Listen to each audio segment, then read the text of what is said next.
And we are live, hopefully. Welcome to Disciple Dojo. This is our first open mat of 2025. Joined as always by the tea drinking Bible hacker, Gregory. Gregory, say hello. Hello. There he is. So I guess while folks are hopping in, I don't see the counter on or the chat, if there are any. I don't know if anybody's here yet or not, but I'm on it myself. I don't see anyone there yet either. I'm actually going to do a quick test chat just to make sure. Someone just texted first, so people are there. Perfect. We'll make sure. We'll take a few minutes. This is always, people know enough about live streams to know there's always a few minutes of getting your ducks in a row. Are you seeing the chat now? I just see your message that says second. There should be one right above it that says the Emmaus Highway first. Oh, nope. I see third. I see Emily just posted third, but I'm not seeing the others. Yeah, so it's sequential by time. So we missed the first guy. Yeah. Well, you missed the first guy. Yeah, but people You've got it on your end. Oh, there we. Okay, all right, perfect. You're running on your end, and that's all that matters, man. So folks are getting in here. They're joining us. So tonight, guys, let me go ahead and show you a couple of things that we're going to be giving away tonight. I've got a lot of study Bibles I've reviewed over the past year. Basically, they've been accumulating. So I'd love to get those out into the homes, the library shelves of viewers. But we're going to do like a couple of special giveaways. And I'm going to be giving away throughout the stream.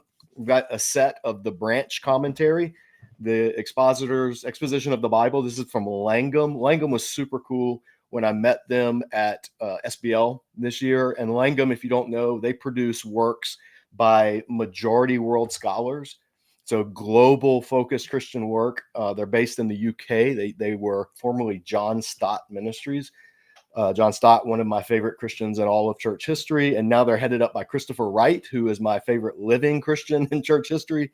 So there's a lot going on, but we're going to be giving away the branch exposition, the Old Testament and the New Testament. So we'll give one person will win the Old Testament, one person will win the New Testament. And I've reviewed this, so you can check out the video here on the channel. And then we're going to be giving away some others. I've got probably 9 or 10 study Bibles. We're going to be giving away some of the illustrated original language edition text from Glossa House. So this is, for instance, illustrated Acts in Greek, and it's all of the book of Acts, but everything's in Greek. So those of you learning language, there's a translation at the bottom. This one was done by my friend Fred Long and Matthew Peterson. So these are just ways for people who are studying the languages and wanting to read scripture to be able to read them and kind of not just reading blank words on the page. So I've got Old Testament or New Testament books and Old Testament books. So we're going to be giving away some of these throughout the evening. And then, yes, we got more people jumping on. Love it. And then the big news, a viewer sent me a copy because you guys have seen my review of my favorite study Bible, the Zondervan NIV Archaeological Study Bible, and a viewer sent me a bonded leather one.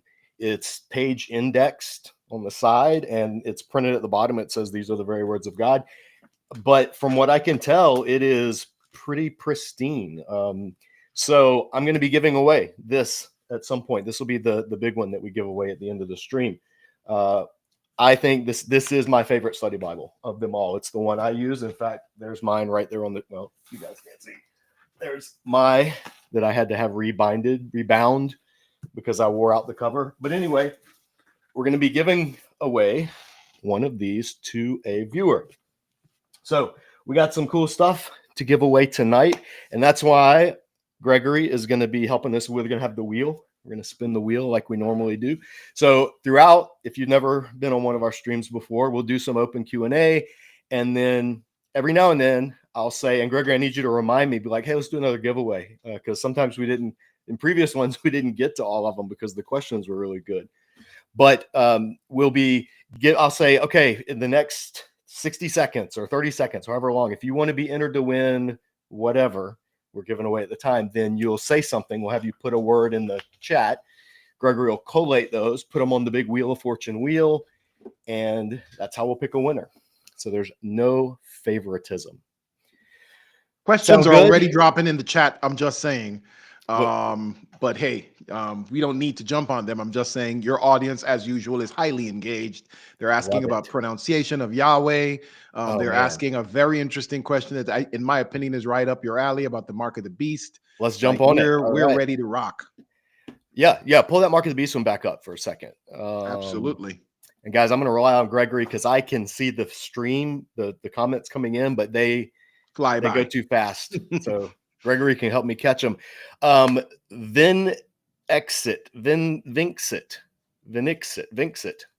I like Vinxit. I'm going to say Vinxit. Hi, JM. I have a question. Do you think the mark of the beast is literally a mark? In a vid, you seem to say no, but in another, you say it's a mockery of Tephilim, which implies it's literal.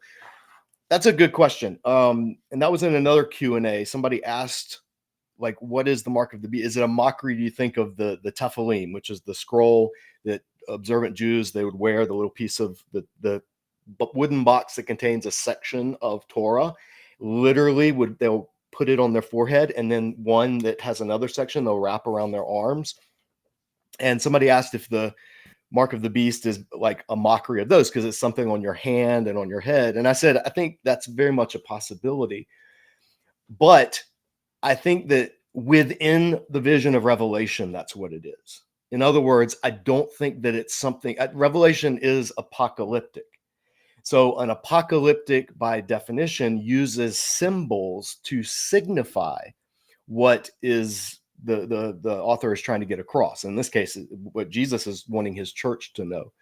So think of it as in the world of Revelation, I think the mark of the beast is doing two things at once. I think it's like a mockery of the concept of God's people binding the word on their head and on their hands, and which later turned into the practice of wearing the Tephilim.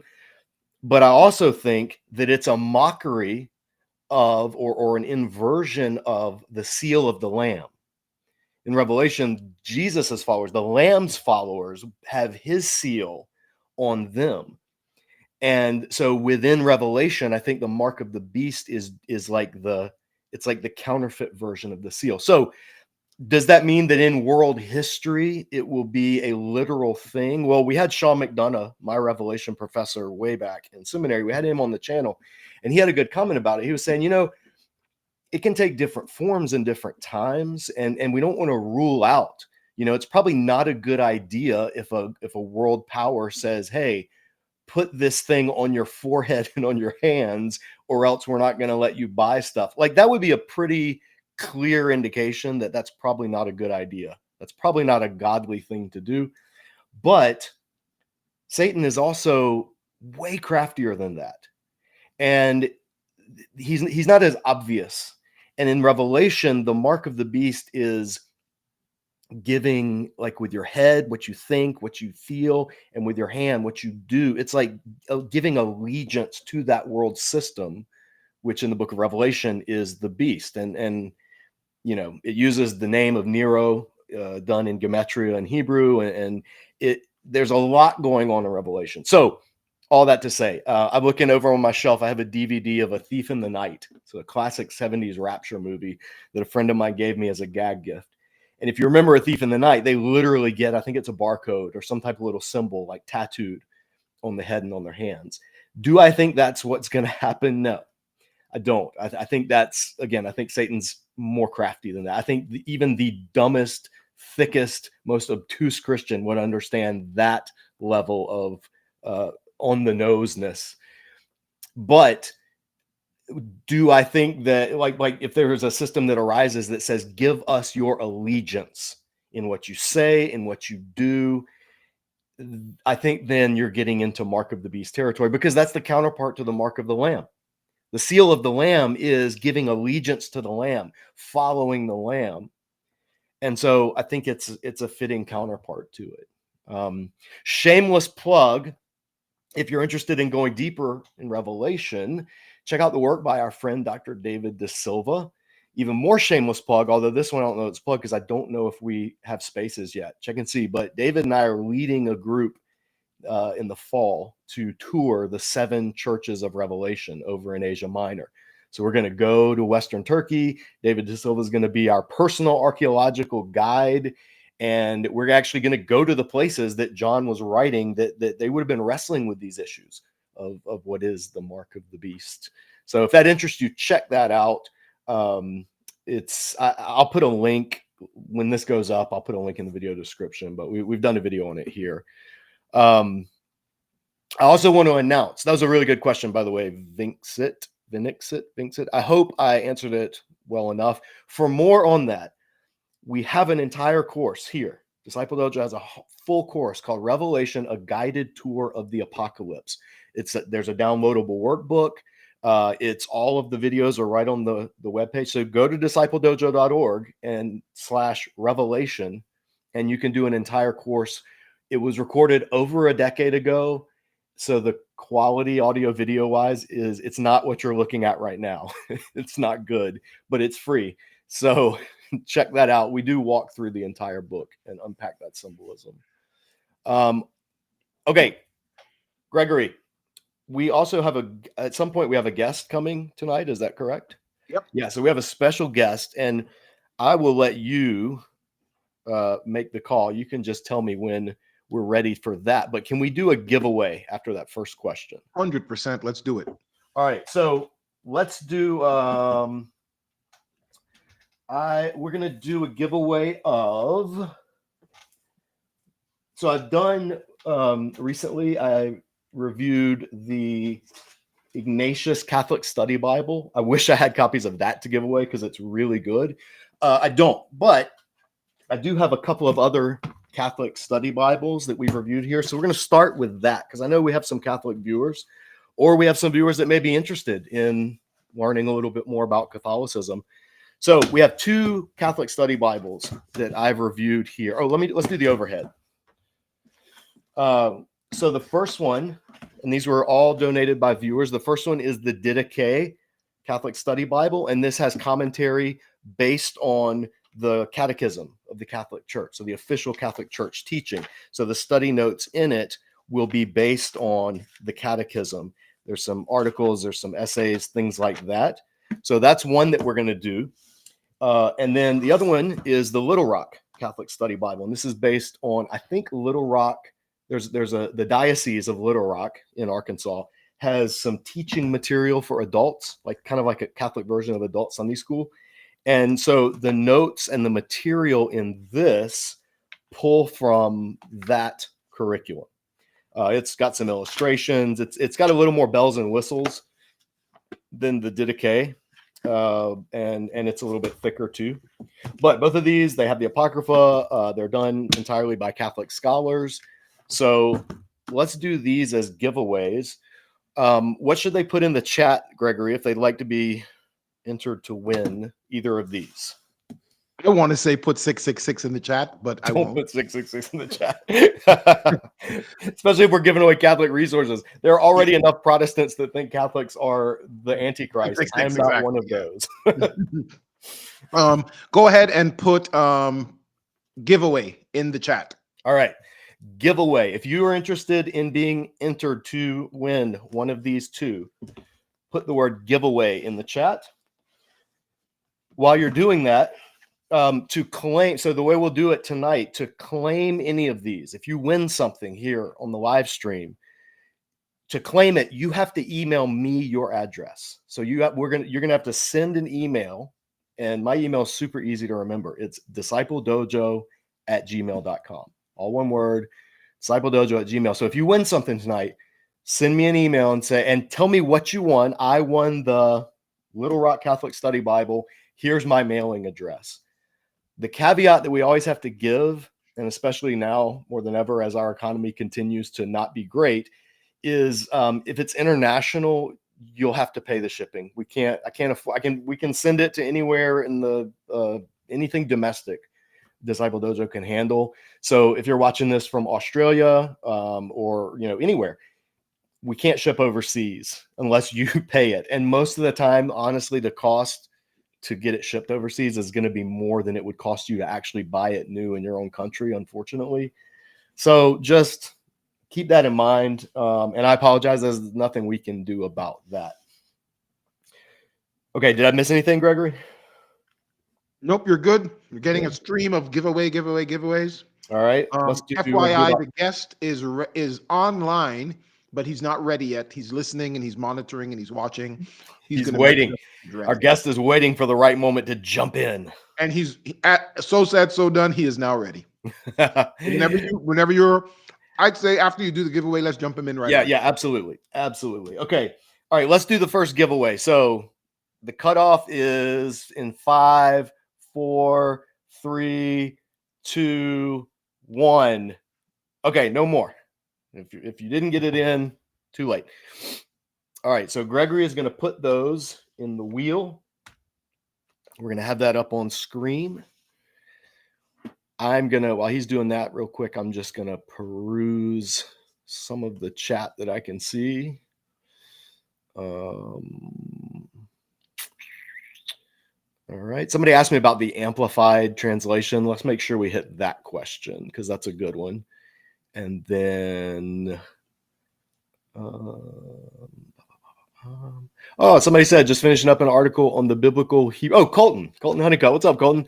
Finishing up an article on the biblical Hebrew poetic line by Emmylou Grosser. That's awesome. Emmylou was my Greek teacher in seminary all the way back in 2001. First language class I ever took. Emmylou she taught me Greek. So that's really cool. All right. We got him, Gregory? Almost.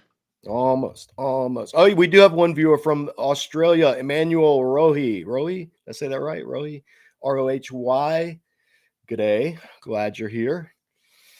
All right. Dan Murphy says, I'm here. What can you answer for me? I don't know. What can I answer for you? It's an odd question, Dan Murphy. Are you guys part of the lawless religion? I hope not. I hope that we follow the law of Christ. At least that's the goal. All right, let's get the share going. All right, here we go. This is for the first giveaway. Our 2 Catholic study Bibles. Let's do Little Rock first. All right, so the names are entered. The wheel is spinning.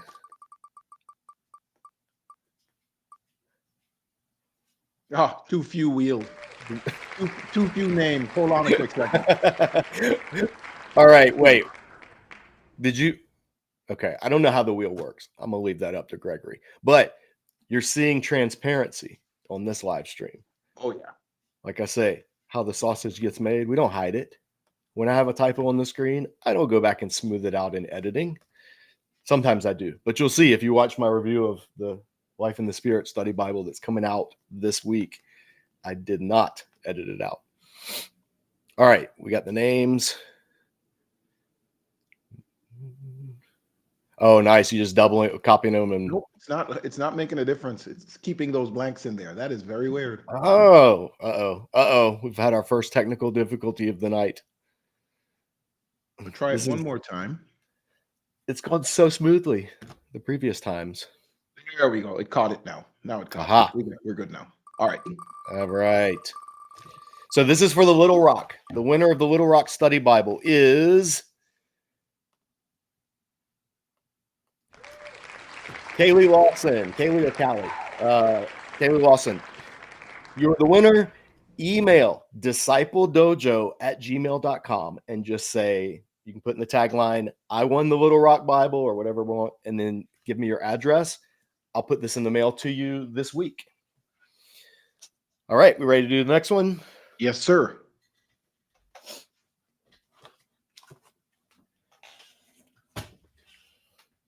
Here we go.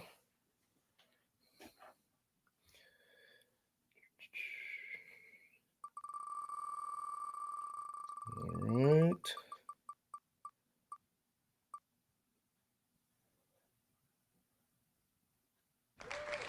All right. Gotta No love that. trash in heaven. That's a great user handle. No trash in heaven. Not because trash is not allowed in heaven, but because trash gets transformed in the renewed creation. So, no trash in heaven. You are the winner of the Didache Study Bible with 2 bookmark ribbons. But you have to email me, discipledojo@gmail.com, and claim this. Remember to tell me which one you won. Okay, guys, we're going to be doing more giveaways. So if you did not win, obviously, you are free to enter again. We have a guest. Ready for the guest? Who's our mystery guest? Mystery guest is, boom. Look who it is. Our dear friend, Dr. J. Richard Middleton. Richard, how are you? Man, I'm doing well. How about you, JM? Gregory, good to see you. Fantastic. How are you, Doc? Look at these the clean shelves behind you. You know why, right? Yeah, tell the I know why, but the viewers may not. I came back from overseas, visited my son who works in Abu Dhabi, day after Christmas, to a flooded basement. My office is in the basement. I lost about 400 or 500 books and other stuff. This is brand new shelving. I haven't even bought any books yet to go on there, so it's empty. When you sent me that in the email, that broke my heart as a book nerd, because I know just the impact that can have is losing such a big chunk of your library and also your work that you're working on. Lots of files that lost. Yeah. So it hurt my heart to hear, but we're glad that you're feeling better. You were sick as well. The whole family had flu for about 3 weeks. Yeah. So Richard had a rough holiday season, but it's going well now. It's going well. I'm so glad you could join us for the stream. You were one of the early OG guests, Disciple Dojo, one of our favorite people. I've made no qualms about letting everybody know. Who was I just talking to? Who was I? Oh, Andrew King. Yeah, Andrew and I were just talking about getting to hang out with Richard Middleton, and I was saying if anyone has the chance, I recommend taking it. So, Richard, what are you working on, or I mean, other than rebuilding? You built those shelves yourself, right? Well, I bought the lumber, put up the rails and brackets. It costs a bit, but it's more adaptable than a bookcase. You still built it yourself? Nothing below 2 feet, just in case water comes again. There you go. And that'll also help as your back. The older we get, our backs kind of go out, so not having to bend over. Yeah. What are you working on right now? Yeah. So the project that I'm in the midst of, I'm about 3/4 way through, is a book on 1 Samuel 1 through 15 or 16. It's really the story of Samuel and Saul, and it's a study in the ethics of power, looking at how this character Samuel, who is God's authorized prophet, abuses his position. And to quote the Apostle Paul in 1 Corinthians 14, in a different context, but it's relevant here, the spirit of the prophets are subject to the prophets. That is, a prophet receives revelation, but has free will in how he conveys that. And I believe that a close look at the story of Samuel suggests that the prophet Samuel abuses his power because he is opposed to the idea of the monarchy and does not want to be replaced by King Saul. So he destroys Saul's leadership ability. And so I'm looking at a close reading of that. I'm about 3/4 of the way through. I haven't got back to it yet. What should have been behind me is a whole bunch of Samuel commentaries, which were wiped out. Right. So I got to buy some of those again. Well, you presented on that at SBL this past one. Did you do something on that at the SBL before? Or I have presented on some variety of this over the past 10 years at SBL on and off as I was working out my thesis. Yeah. Right. Yeah. I remember, I think I heard it for the first time, my second SBL, where you were presenting in Abraham's Silence and that session. And then I went to one of your other sessions where you first introduced it. And it turned me on to this idea because Samuel is a character that I don't think, and I think most people probably grow up, the book's named after him. Sure. So you just assume he's the hero of the story. And the, the beginning of the book is about his miraculous birth and all this stuff. And that predisposes us to read it as just kind of like, oh, he's the good guy and everything he does is the good thing to do. But we don't do that with David. or Solomon or any of, I mean, some people do, but we shouldn't. Even with the people like Abraham, as you talked about in Abraham's silence. So it was really interesting to go back and start reading Samuel again with a more nuanced eye on Samuel himself. What are some of the hints or things in that part of the books of Samuel that first tipped you off to this kind of subversive reading? One of the very first things is when you read the story of Hannah, who gives birth to Samuel, and she dedicates him to the Lord. But it's very strange. She dedicates him to the Lord, but with a bargain, right? That if you give me a child, I give him to you. So why did she want the child that bad that she's going to give him back to God? So once she weaned him, she gave him up to the temple to be raised by Eli. She gives a spin on the meaning of the name Samuel, in Hebrew, Shemuel. And he says, I named it that because I have lent him to the Lord. And lent is a passive participle from the verb to ask. Sha'al is the verb to ask. And I have lent him. He is, for his whole life, he is Shaul to the Lord. Shaul is the name Saul. Whoa. He is Saul to the Lord. So right at the beginning of the story, you get this hint. There's going to be competition between Samuel and Saul. Which one is really the one that is God's choice? That's so interesting. So that was one of the first things. I just wondered about that. It's a literary play. Does it have theological significance for the story? And then you get into the details, and you think, if there was a leader doing what Samuel did to a young upcoming pastor in a church, you'd call that gaslighting. You would say, this is not appropriate the way you treat him. But we Samuel, he's the prophet, he's got to be right. Well, maybe he's not right. Maybe God holds him accountable also for his use of power. So as I read the story in detail, that became clearer as I went along. I'll give you one example. When he anoints Saul to be king, he anoints him in private. He tells Saul's servant, go ahead, and I'm going to anoint you king of Israel.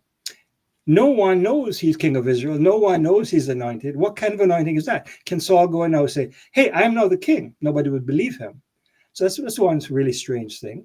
And then he gives them a series of signs. And when these signs are fulfilled, then you will know that you are the chosen one. And whatever your hand finds to do, do it, for the Lord is with you. But wait for me 7 days and I'll come and tell you what to do. That's called jerking somebody around. Give them the authority to do what they need to do because they're a servant of God, but don't do anything till I tell you exactly what to do. That's just really not helpful for a leader. Yeah, and there's more. Yeah. What's been, because you don't just like come up with all of this stuff in a vacuum and then publish. Like you present at SBL, you correspond, I'm sure, with other Samuel scholars. You know what has been some of the reception when you have presented? Has it just been like, oh, Middleton's out of his mind again? Or has it, because I mean, Abraham's silence, they already were just like, this guy. No, I was at that one. It had very good reception. And so has it been similar? Has there been comparable reception? I started working on this from teaching. So multiple years of teaching. And I didn't know where I was going with the book of Samuel when I started teaching. So your students are giving me feedback and they're suggesting things. And over time, students said, this really helps us read the story as a person who's really human, not on a pedestal somewhere. And then I start presenting it. And I find there's a few people who have some similar ideas, one of which is my buddy Keith Bodner from Crandall University in New Brunswick, who's written some similar kinds of things, but maybe I've gone a step further. And I found a number of people, including Rochelle Gilmore and even Ben Johnson, who we disagree on some things, that we have some similar, they respect what I'm saying. They're saying, you're pushing the envelope, and I see things I never saw before. I'm not fully sure I'm convinced, and that's fine with me. But I've got basically good feedback, even from those who don't quite see it the same way. Yeah, that's really the goal. I think at the end of it is if you can't convince everyone, that's totally fine. But but you're at least you're raising questions and they're having to wrestle with it. To me, that's what good scholarship should do, more than just getting everybody to. I mean, there's some things obviously I think you should be able to move the needle significantly in terms of scholarly consensus if it's unarguable. But for that kind of thing, to me, that's like, that's a win. When it comes to claiming some novel interpretation, I'm not claiming it just because it's novel. I'm not saying you should believe it because I said it. You got to ask, what's the rationale for why am I saying this? How do I root this in exegetical work? What's my rationale for seeing Samuel in this way? Look at the rationale. Even if that doesn't convince you, say, well, at least he's got some reasons for that. It's like when I grade papers or I oversee master's theses, I may not actually agree with the point of view in the thesis, but if it's a well-argued thing, I'll give it an A, because I understand why you've come to that. I may have some different reasons why I haven't come to that, but that's fine. Right. That's so, man, I wish that would filter down out of academia into everyday Christian discourse. Like I'm reading right now, I'm almost done. I'm reading Gavin Ortland's book, What It Means to Be Protestant. And I have been super impressed with not just what he says in the book, but his tone, which is, I'm not attacking Catholicism or Orthodoxy, but what I'm showing is, here is the rationale that leads people to Protestantism. And there's some critique of positions, but it never veers into polemic. And it's like what you're talking about. It reminds me of what you're talking about, is being able to say, here, what are the reasoning? What's the rationale? How did you get to this position? And we can disagree in the end, but we need to be able to understand how one another got there. And I think that's something that's really lacking in especially popular level discourse. Not just theological, cultural and philosophical and all of that. So are you able to take a question or two while you're here, Richard? Sure, I'll take some, yeah.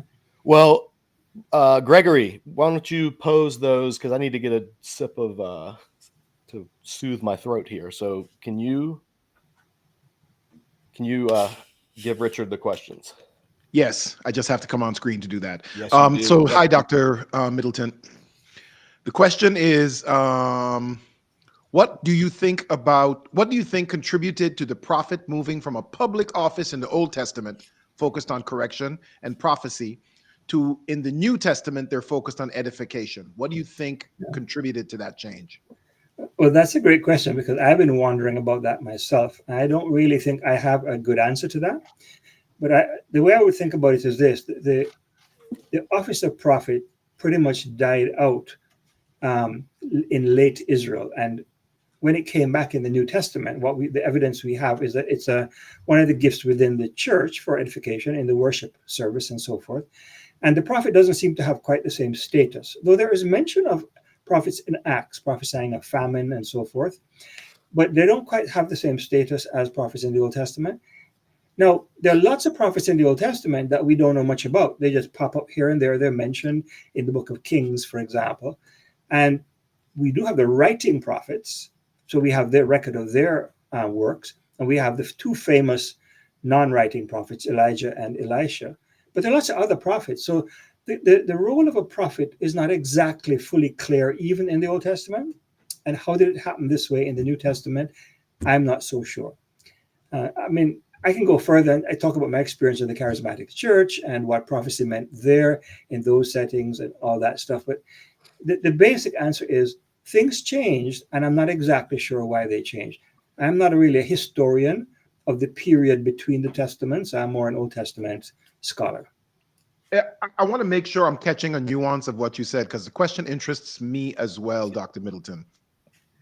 Did I read kind of an inference that even in the Old Testament, a lot of the prophets are not written, so we may not have full context on what their presence was and what all they did, et cetera, et cetera? Am I picking that up correctly from you? Yeah, I have a chart I made up when I teach Old Testament prophets, and I exclude Chronicles for the time being because it's a much later book and it's a little different. But look at from the big Pentateuch through to the end of Kings, and I cite every single prophet, put them on a timeline, and there's all kinds of prophets. Sometimes just a band of prophets came, sometimes a prophet, a man of God came, and most of them, they don't write.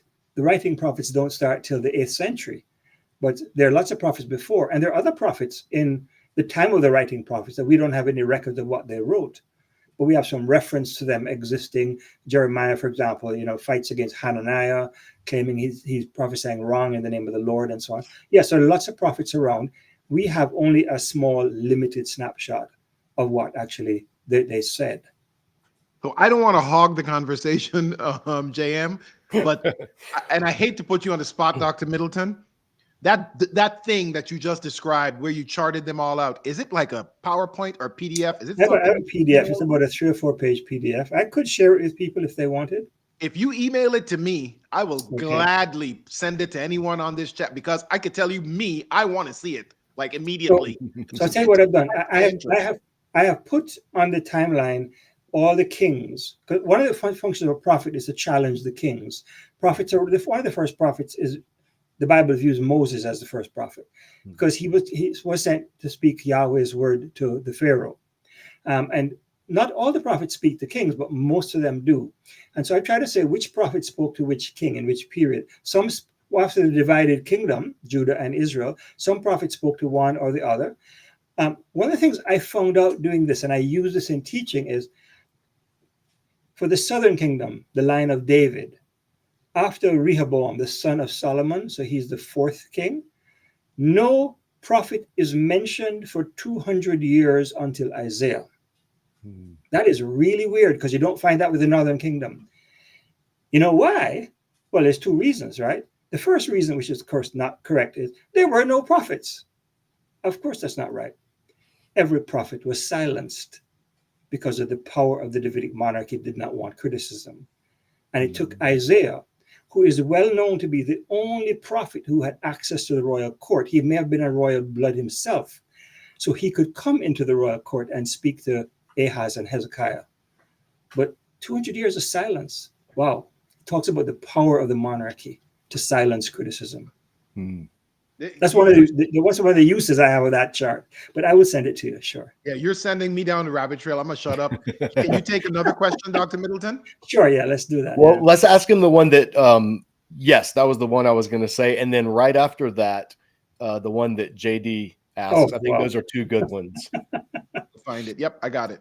I'll read it for you in case you can't, in case it's too small. Okay. Why would God choose Saul from the tribe of Benjamin when Judah was prophesied for leadership in Genesis 49? Did God ever intend for Saul's holy cow, this is a good question. Did God ever intend for Saul's kingship to succeed? So this question is really interesting because it's really actually 2 questions. The second question, did God ever intend Saul's kingship to succeed, can be discussed separately from the first. But the first actually has another piece. I actually believe that God intended Saul's kingship to succeed because I don't think God is a deceiver. So there are some readings, there are very cynical readings of God in the book of Samuel. Some of them come from conservative Christians and not just skeptical Christians who say God was setting Israel up for failure by giving them a king. I don't think that's so at all. I think God was giving them a chance. So let's see if this new institution will work. And Samuel messed it up, and then he worked with David. That's why he told David in 2 Samuel 7, if one of your sons sins against me, I will not reject him as I did Saul. I will not take my chesed from him as I took it from Saul. I'm going to work with the kings differently now, because if a prophet can mess up the first king, I don't want that to mess up the entire monarchy. So I'm going to do it differently. So I think God intended Saul's kingship to succeed. Now the question is not just about, Saul is from the tribe of Benjamin. Let's think of this. Samuel is supposed to be a priest, right? And the priests are all the tribe of Levi. Samuel is not from the tribe of Levi. So this question is complicated in a lot of levels. Are we trying to reconstruct historically what went on, or look at what the text actually says? There's also the question of, yes, Judah is said to be the one for leadership, but within the book of Genesis, there's a suggestion that Joseph is actually the one who's going to be the primary leader. But it ends up being Judah, even though Judah is looked at quite negatively earlier on. So my colleague at Northeastern Seminary, Joseph Sikora, has written his dissertation, part of it on the issue of why was Joseph the one supposed to be chosen, then Judah, and also why was Saul, then David. It's a book called I think it's the Unfavored, and it's about the what you say was the reversal of election in the Old Testament. It's an interesting dissertation that he did. But I don't have a clear answer to that question. But that's a really interesting question. It means that the person asking it has read the scriptures and sees a tension there. That's one of many tensions in the Bible. And just because I don't have an answer for it doesn't mean there isn't one. Right. But you need to dig into it and spend time on it. And that's not a question I really researched. That's a great answer. I mean, just being able to say that's a good question. And I'm not sure. There are so many, not just scholars, but pastors, leaders, authors, YouTubers that would try to work their way around to some kind of answer instead of just saying, yeah, that's a good question. I once had a student who was upset with me for saying, I don't know in class. I said, I've got to be honest. I actually don't know. I got to do some research on this, but that doesn't mean I'm going to find an answer very quickly either. Yeah. I think it's refreshing. So can you take one more question? Yeah, I'm fine.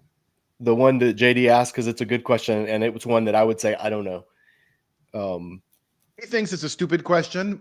He's wrong. Yeah, I don't think they are wrong. Sorry. Would the redemption of the firstborn, Numbers 18, have applied to Samuel since Hannah already dedicated him pre-conception to God?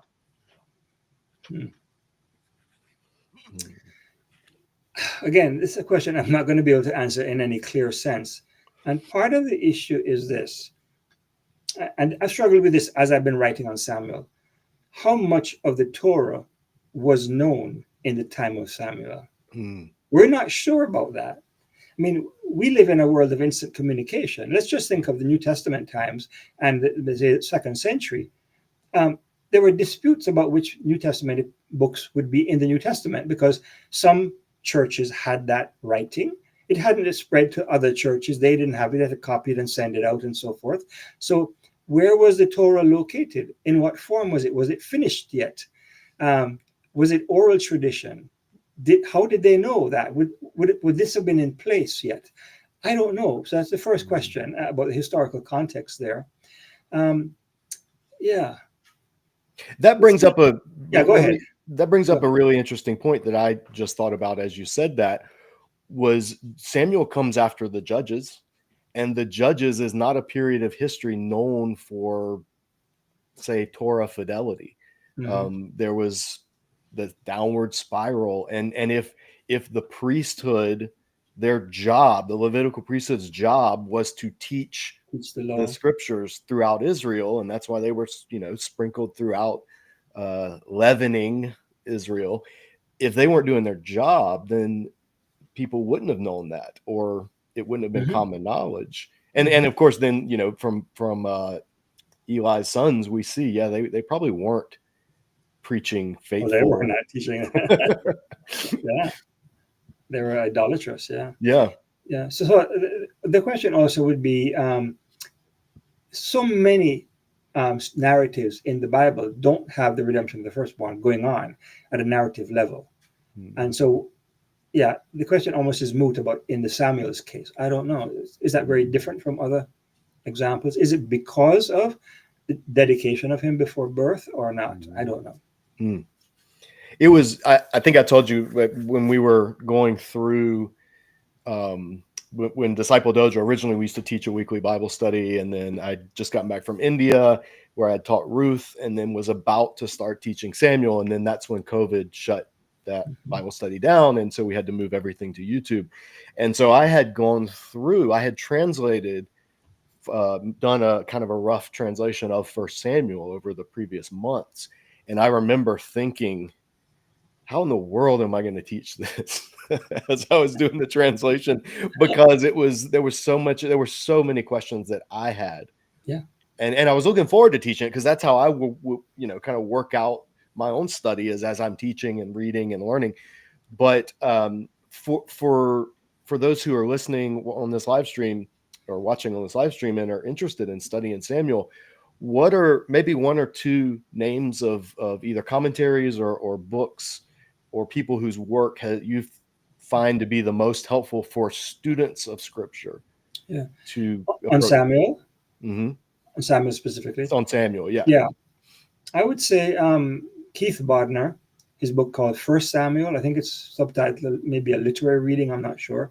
But it's basically a very accessible commentary on First Samuel by a good, solid Christian friend of mine. Bodner? That's right, Keith Bodner. Is that part of a series or is it a standalone? It's I think it's a series of literary readings from Rutledge, if I remember correctly.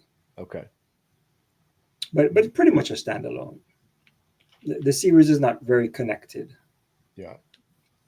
That would be your first? Not my first choice. Yeah, my first choice. Oh. And if you wanted my summary of my reading, I have an article that I've published a few years ago, and I can send you guys a PDF of the article too. Mm-hmm. It's called Samuel Agonistes, which is a takeoff on Milton's. Was it who Agonistes is Milton talking about? I can't remember now. Samson Agonistes. Oh, okay. The fighter who fights with God. Yeah. Mm. Yeah. Is that online or is that published in? You can find it online. It's published, but it's in a PDF form, and I put it online on my website. It's on your website, right? What's that? It's on your website? On my website, yeah. You can get a lot of my articles on my website as PDFs. Yeah, I was going to plug your website for the viewers because your people, like one of the things I love about Disciple Dojo is introducing people to your work. And I want more people to know about it. And you have a wealth of resources on your website. So give a quick plug to the viewers. So the website, the link is just J. Richard Middleton, no peers or anything, .com. You can find it there. But the title of it is Creation to Eschaton. And if you go under articles, you can find a list of all my articles in reverse order from the most recent to the latest. I'd say about 90% of them, you can click on it and download a PDF. Do it, viewers. Do it. Go on and start downloading because Richard is an absolute wealth of information. So Richard, thank you so much for stopping in tonight. I know that most people have busy lives on a Friday night, especially when they're working on as much as you're working on. It's good to see you, my friend. My pleasure. It's always a pleasure to see you, J.M. Yeah. And please let me know if there's any way Disciple Dojo can help as you rebuild your library, because I'm happy to do that. And if there's a GoFundMe or something, we'll see. My next step is to look at the photographs I took of every damaged book and just figure out which ones do I really need to buy, because I cannot afford to buy even a quarter of them back. Right. So I'm going to look at them and see. Yeah. Well, I hated hearing about that, but I'm glad you're okay. And yeah, it's a pleasure. It's a pleasure to be associated with you in any way, much less having you on a live stream. So thank you so much. And your viewers are giving really great questions. So make sure you answer them all, JM. Yeah, I'll answer them all because there's none that I don't know the answers to. All right. Have a good night. It was great to see you, my friend. Tell Marcy I said hello. I will. Thanks so much. Thanks, Ray. Awesome, man. Amazing. You can't not love J. Richard Middleton. That dude he's one of the reasons Disciple Dojo is what it is. There were a few scholars, authors early on as we were growing this channel who have been super supportive. And Richard was actually, I say, between Carmen Imes and Richard Middleton at SBL, the first time I went, they kind of took me under their wings and would just introduce me and, make connections. And it was, I'll never be able to repay them for that. So I'm so glad he could stop by. Should we do another giveaway? Absolutely. All right. Let's do one of the Langham resources. So since which one are you going to save for last? That amazing archaeological one? Is that the last one? Yeah, we'll do that one last. Because I'm going to put my name in for that one as well. Okay. No, I'm just kidding. I won't. But that is an awesome opportunity because that's out of print and it's an amazing Bible. Yeah. Yes. Okay. So let's do the branch Old Testament commentary. While you let's do for this one, put the word branch. B-R-A-N-C-H, branch. Put that in the live chat if you're interested. And I'll show you while we're doing that. This is, I've reviewed this on the channel. It's a commentary on the entire Old Testament. It's done primarily for preachers, people that are preaching and teaching. It goes section by section, and it's very good. I mean, as with all of the reviews here on the channel, there are some things that interpreters say that I'm like, I think that's good, I agree, and others I'm like, I disagree. And that's going to be with any work, but overall, it's what a commentary should do, which is to get you into the text, and particularly the international. He taught in oops, my dog just ran into something. He taught in Africa, in African context for decades, and originally is from Great Britain. So this is, it's a great 1-volume resource on the Old Testament, Michael Eaton, and it's by Langham. Anything you see by Langham, I generally think give it a shot, because Langham puts out good stuff. So do we have entries coming in? Tons of entries. All right. Let me know when you want to stop the entries. All right. When I finish taking a sip of this, so I'm going to take my time. Guests are very grateful for Dr. Middleton's questions and answers and his insight and stuff. So again, thank you very much, Dr. Middleton. Absolutely. Okay, let's cut it off now. All right. Okay, collecting them, cleaning them up. 1 second. All right.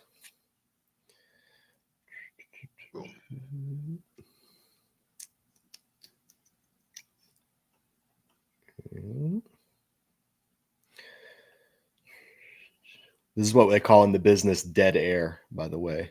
I should be talking right now, but I'm actually reading the questions. And my blind dog just knocked my camera sideways. Rip, lay down. I don't know why I said that. He's also deaf as well. So. Oh, for real? Oh, yeah. Yeah, he lost his hearing. So he kind of does his thing, but he has a habit of just bearing straight forward and regardless of what's in his way. All right, how are we looking?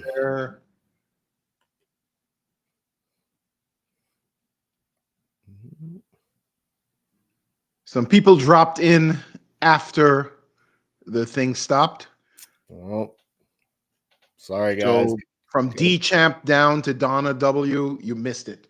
But there's going to be more, so don't sweat it too much. Yeah, we'll do some more, but yeah, you gotta.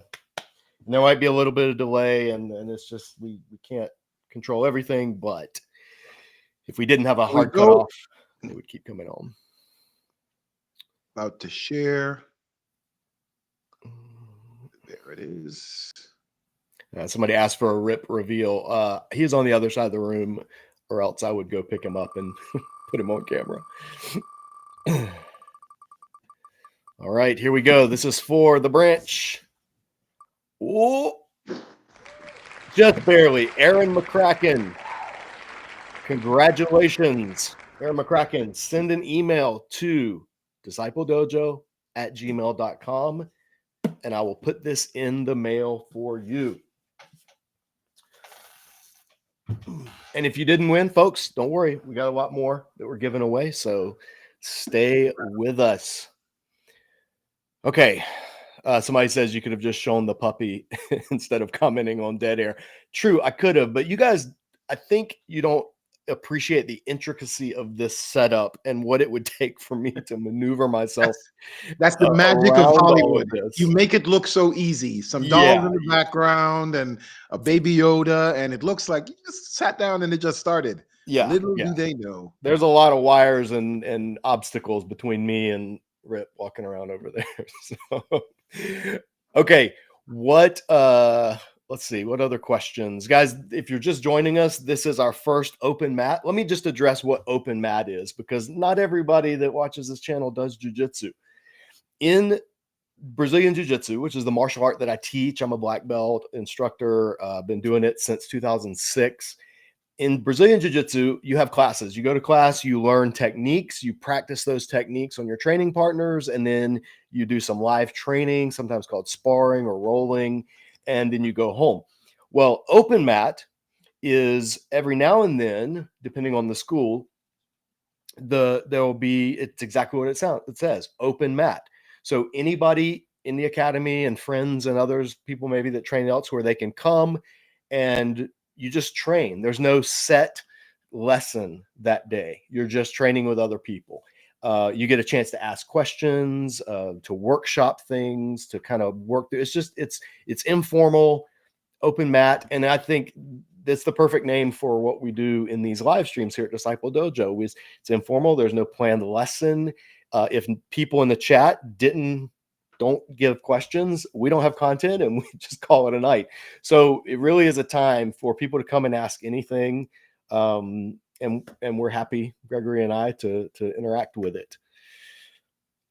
Okay. Lots of questions. So I saw one that I liked. What do you think about this question, JM? Okay.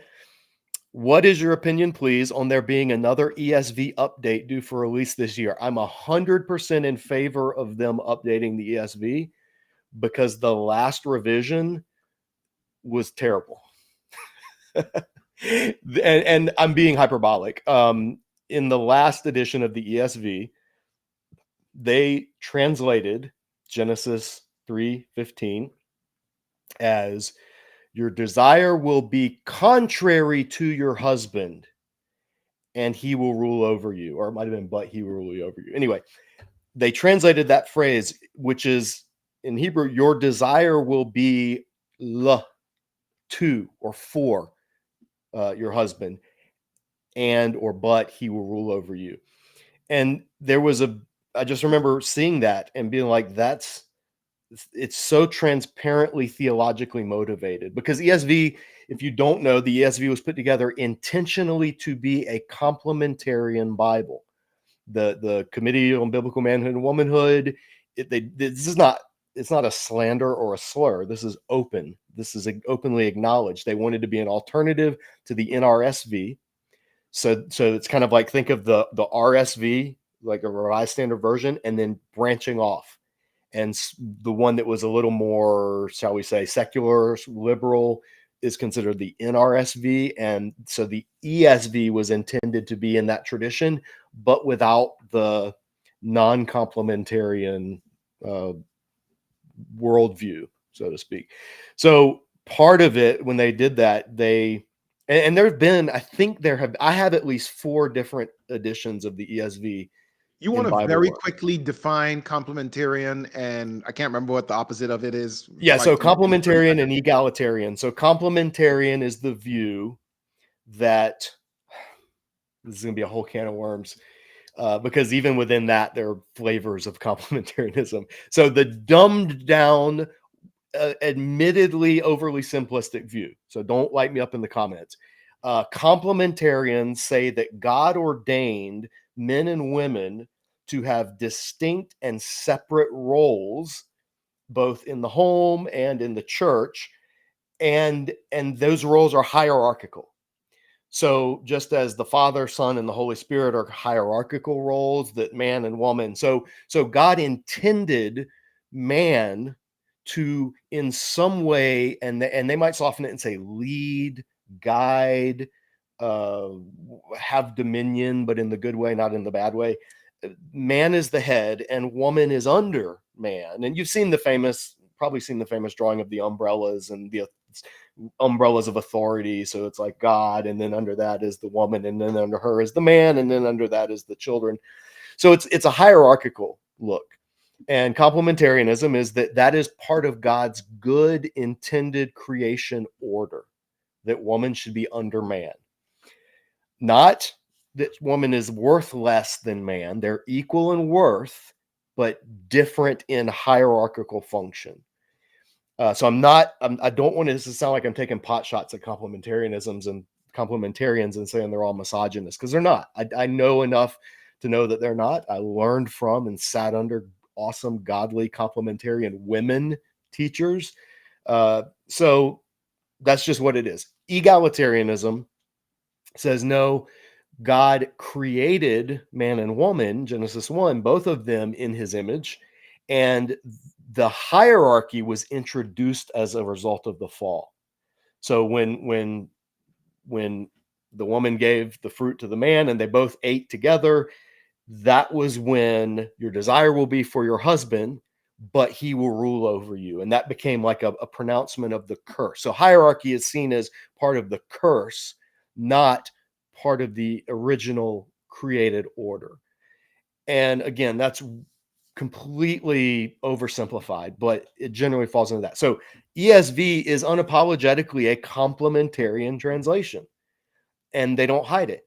So they want to preserve that hierarchy. And part of that is in that version, they translated your desire will be for your husband or to your husband as your desire will be, they took it as a negative. Your desire will be contrary to your husband. And they did that based on the other use of that word teshuka, the word for desire, which is found when God tells Cain, sin is crouching at your door. Its desire is for you. You must master it. And so they see it as that. So that same sense is what's read back into that Genesis passage. So anyway, hold on. Rip wanted to make an appearance. Come here, buddy. This is the guy. Reveal. This is the guy that's been wandering around at my feet, knocking the camera around. He had to have his eyes taken out last year because of really bad glaucoma, so he doesn't have eyes anymore. So that's why he just walks around and does his thing. All right, Rip, stay here for a minute. So that's complementarianism, egalitarianism. So the ESV, there's been a number of revisions to it. The first one came out in 2001, and in the most recent one, they changed. They'd always said your desire will be for your husband, and then in the most recent one, they switched it and said your desire will be contrary to your husband. And then after they made that switch, if you remember, if you're a real Bible nerd, you might remember the committee that did the ESV came out and they said, we're going to freeze this, meaning we're going to make this the ESV for all time. They tried to do what the King James did, which is saying this, we're not ever going to update this again after they made that change. And even the ESV translators and others were like, no, that's ridiculous. Don't do that. Like, English language doesn't freeze. There need to be updates as the language updates. So it was a tempest in a teapot. But I'm glad that they are reversing that translation, because I think it was the least plausible way to translate Genesis. So Rip, you're a star, buddy. Did you see the comment where they said next time Rip should host? Yeah. You should just chime in every now and then. Yeah, it's going to be hard because he can't hear you and he can't read the comments. So it would just be a live stream of us just sitting here. Exactly. But this guy, he was, I found Rip. He wandered in out of the woods back in 2010 and somebody had dumped him. And when we couldn't find the owner, I ended up taking him in. And so he's been my boy. This is the Jiu-Jitsu Shih Tzu. That's his official name if you follow us on Instagram. And so, all right, you ready to get down? A couple of more questions popped up that I thought were really cool. I got to scroll backwards because I've saved them all. Yeah. Here's a good one. What's the difference between New Testament textual criticism and Old Testament textual criticism? One's done in Greek and one's done in Hebrew. So take a step back and chunk that into what the heck is textual criticism? Yeah, that's a great question. So, and actually I'm going to put Rip down because he's getting a little wiggly. Hold on a second. Come here, buddy. All right, lay down. So textual criticism is, let's see. Hold on. You're going to get some help on this answer. Hold on there for a second. I love it.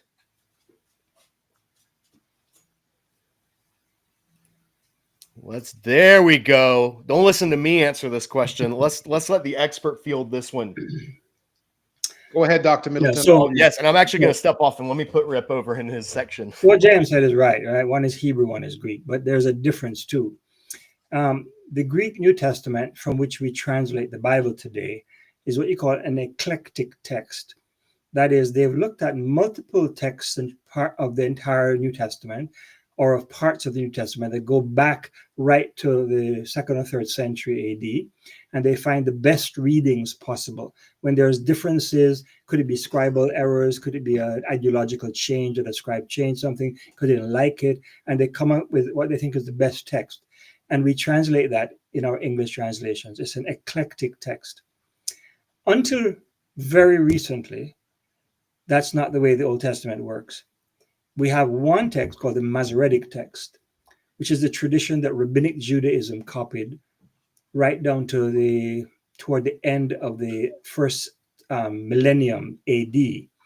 And we use a really good copy of the Masoretic text with reflection on some of the earlier texts that we have, like Dead Sea Scrolls, or maybe if the Septuagint, the Greek Old Testament translation, which predates the New Testament times, or any other ancient translation, does it suggest a different word, a different phrasing? And they look at that, and they might put a footnote in and say, this is what the Masoretic text, the basic Hebrew text says, but there is a slightly different reading in the Septuagint or the Dead Sea Scrolls or something like that. It turns out in the book of Samuel, there's a whole lot of variation that way, and that's really fascinating. The NRSV is one of the few translations that will actually, in principle, use an eclectic Hebrew text. They've got the Masoretic text. They look at these other textual witnesses from Dead Sea Scrolls and so on, and they may actually use that in their translation and put a footnote saying they've done it, whereas most translations put a footnote saying there's a variant somewhere. That's not the way the New Testament works. We come up with an eclectic Greek text from which we translate. But the Old Testament, that's not the way we do it. But there is a project underway to have an eclectic Old Testament text, just like the New Testament has. So textual criticism is the discipline of looking at all these various texts, seeing the differences between them, and understanding what was the most original reading possible, supposedly the most accurate reading possible. What's the how do I say this? What's the benefit of one way over the other? Is there a direct benefit one way over the other, or is it just differences because of the age of the languages? Well, it's first of all, the evidence is actually different in the sense that we have, let's take the King James Version. The King James Version was translated from an eclectic text that they came up with in around the 16th century. It's called the Byzantine or Western manuscript tradition, and they use that. Now, scholars since then found earlier texts, and hey, it varies a little bit. The version that King James was translating from seems to have changed the text in various ways. So let's go back to a more original text. One of the classic ways, and I talk about this a lot when I teach eschatology, is 2 Peter 3:10, which talks about God's judgment of the creation, and the heavens are going to melt with great heat, and the elements with fire, and the earth and all its works will be, and the King James has, burned up, using a Greek word that means that. However, when you go back to the earliest Greek texts, none of them have that word. They have a different word. It's the word found, from which you get heuristic. I found it. Eureka, that's the way you say it in Greek. So the earth and its work will be found. And some scribe somewhere changed the text. So we have so many manuscripts of the Greek New Testament from different time periods and different places, we can do this comparison. The Jewish tradition has basically used one textual tradition, the Masoretics. Now we don't have earlier Masoretic texts because they ritually destroyed the earlier ones, because that you shouldn't let God's word just rot. So you ritually destroy it, and you have the new version, and then the new version. And so we have the latest versions. But the Dead Sea Scrolls were discovered in 1940s and 50s in the Judean desert, and they had manuscripts that predate New Testament times, from like 200 to 100 BC. And some of these texts were not Bible, there were other writings, but some were versions of the Old Testament that were different than what we have. Even within the Dead Sea Scrolls, there are different texts of the same piece of writing, different versions of it, which shows the textual traditions were not really settled yet. And then we have the Septuagint, which seems to be translated from one of the versions of the Dead Sea Scrolls version of the Old Testament. There's enough similarities there to suggest it. But that's pretty much all we have. And then some ancient versions like the Syriac and maybe the Latin Vulgate and so on. But we don't have a lot of Hebrew manuscripts from Old Testament times to the present, the way we have New Testament manuscripts. So it's a new phenomenon that we're going to now come up with an eclectic Old Testament text, but it's going to be much harder. I'm loving this, Dr. Middleton. So thanks for your insight. For the non-original language speakers, so the non-scholars, the non-PhDs here in the chat, etc., is there an English Bible you recommend that has really, really good footnotes that point to those differences that you speak about there? That's a good question. I've never found any ideal English translation. Everyone has something good and something not so good, because the good translations are by committee. Once you're by a committee, different parts can have different qualities, because it depends who translated which part or which committee did it. And even though they have basically an English language committee that looks at the whole thing and says, does it read well? Still, there's going to be differences in different places. So, I mean, the NIV sticks with the Old Testament, for example, sticks with the Masoretic text, even when it doesn't make sense. There are some places that the scribe, we know it was a Jewish tradition, the scribe would change something if it made God sound bad. So they took out the word God and put the enemies of God. And that occurs in the book of Samuel a few times, which makes no sense. You have abused, you have disrespected God. They couldn't allow that to stand. You disrespected the enemies of God. Well, almost every translation puts a footnote saying, the Hebrew says enemies, but we know the point is somebody disrespected God. The NIV keeps enemies of God in the text with a footnote. That doesn't make sense to me. If you want the NRSV, it'll have the most changes based on an eclectic Hebrew text that you can find. But there's no perfect one. One really interesting translation, it's not the most literal or formal, it's a little bit loose, but it's a good translation, is the one called, oh my gosh, what's the acronym now? It's the one that's done online. It was online first. Net. What's NET? The Net Bible. New English Translation, the Net Bible. Its footnotes are worth more than most Bibles. It's not the most literal translation, but they will give you a very literal translation of the footnotes and explain why they rendered it the way they did and give you all the variant readings and so forth. So it's a very helpful thing to use for research. If you want, yes, several people are commenting that in the chat as well. I too, I don't speak any of the original, read or speak or anything, do anything with the original languages, but I love the Net Bible, not for its end translation per se, but for the footnotes. Oh my Lord, it gives you so much details on this verse was missing and this verse was added, and we have 3 texts that say this about this. Very, very helpful to get that background context. We'll dig a little bit. I see JM is back. Hold on a quick second. Let me chime JM in here because I'm sure he has something to add. We'll dig a little bit deeper, if you may, Dr. Middleton, and as well, obviously, JM. Do you want to touch on the notion that one version, any one version, obviously there's a lot of people that will say the King James is the, quote, gold standard, and there's people in the chat saying that, and there's always a big debate about it. What are your thoughts on the notion that there is one gold standard English translation? Fooey. That's my thoughts. And why? English is different now. The English we speak today is not the English that was spoken in the 1600s. Words have different meanings. And if you read the English word, if you have to have a copy of the Oxford English Dictionary to read an English translation in order to get the English right, there's no sense in that. You have to do that with the King James. You have to have the Oxford Dictionary. Otherwise, you misread some of the words, because not through any fault of the translators, because those words meant that back in the day, but they don't mean that anymore. And so our friend Mark Ward over on his YouTube channel has a great playlist where he's put together, I think it's either 100 or 150, what he calls false friends, They're words that in 1611 had one meaning and now have a different meaning. And if you don't know that, I just looked at an example in the Life in the Spirit Study Bible, the review. It'll go up. I think it's set to go up on tomorrow.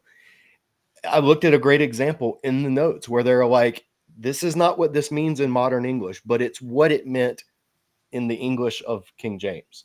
Mm-hmm. So that in and of itself is, if you want to make an argument about why the King James manuscripts that they used, why it's better to use those manuscripts than the eclectic text and all this other, that's a different argument. And I would still disagree, but I can understand and I can appreciate that argument even when I disagree with it. But the idea that God uniquely inspired or preserved his word only through a group of translators in 1611 is absolute nonsense. And that's all I can say about it. I don't want to sugarcoat. Richard may have a nicer answer than I, but no, it's also the question of why think that English should be the one? Why not Luther's German translation or something like that? Why English? We're so biased by our cultural context that we think that's the end all and be all. But look, I've had people in my classes who love the King James. That's their church. They use it, and they'll read it in class, and they don't actually know what it means because they don't know the English, but they think they have to stick with it. So if you love the King James for the manuscript tradition, you can read the New King James Bible, right? It's got more modern English. But the problem is some of those texts are very late manuscripts that have seriously changed since some of the early manuscripts. Mm-hmm. But if you want to say God authorized the later manuscripts, you better have a good argument for that, because that doesn't make too much sense to me. Yeah, absolutely.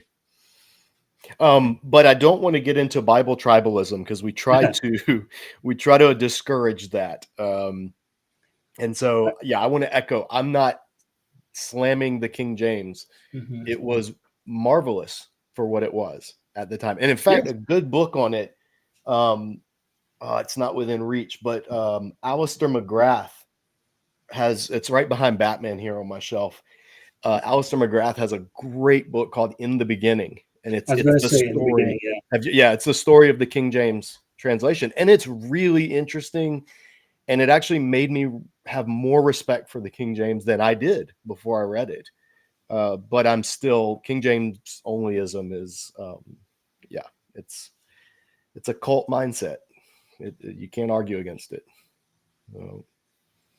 All right. What other question? Gregory, should we do another giveaway? Totally your call, and you let me know when you need to bow out again, Dr. Middleton. I'm at your disposal, of course. Let's do a giveaway. And there are questions too. Like there's plenty more questions, some to Dr. Middleton, some general questions. So however you want to go. Matter of fact, here's a general question. Any of the experts, so that's Dr. Middleton or Jay. That's Dr. Middleton. Take a run at this. How can we understand what is being disallowed when porneia is mentioned in Corinthians, and then the 6 or 7 times it's mentioned in the New Testament? What is porneia? Get Nijay Gupta on. I'm an old scholar. I'm not an expert in this by any means. I'm not a Pauline scholar. So I will offer this. This is how I would approach it. Is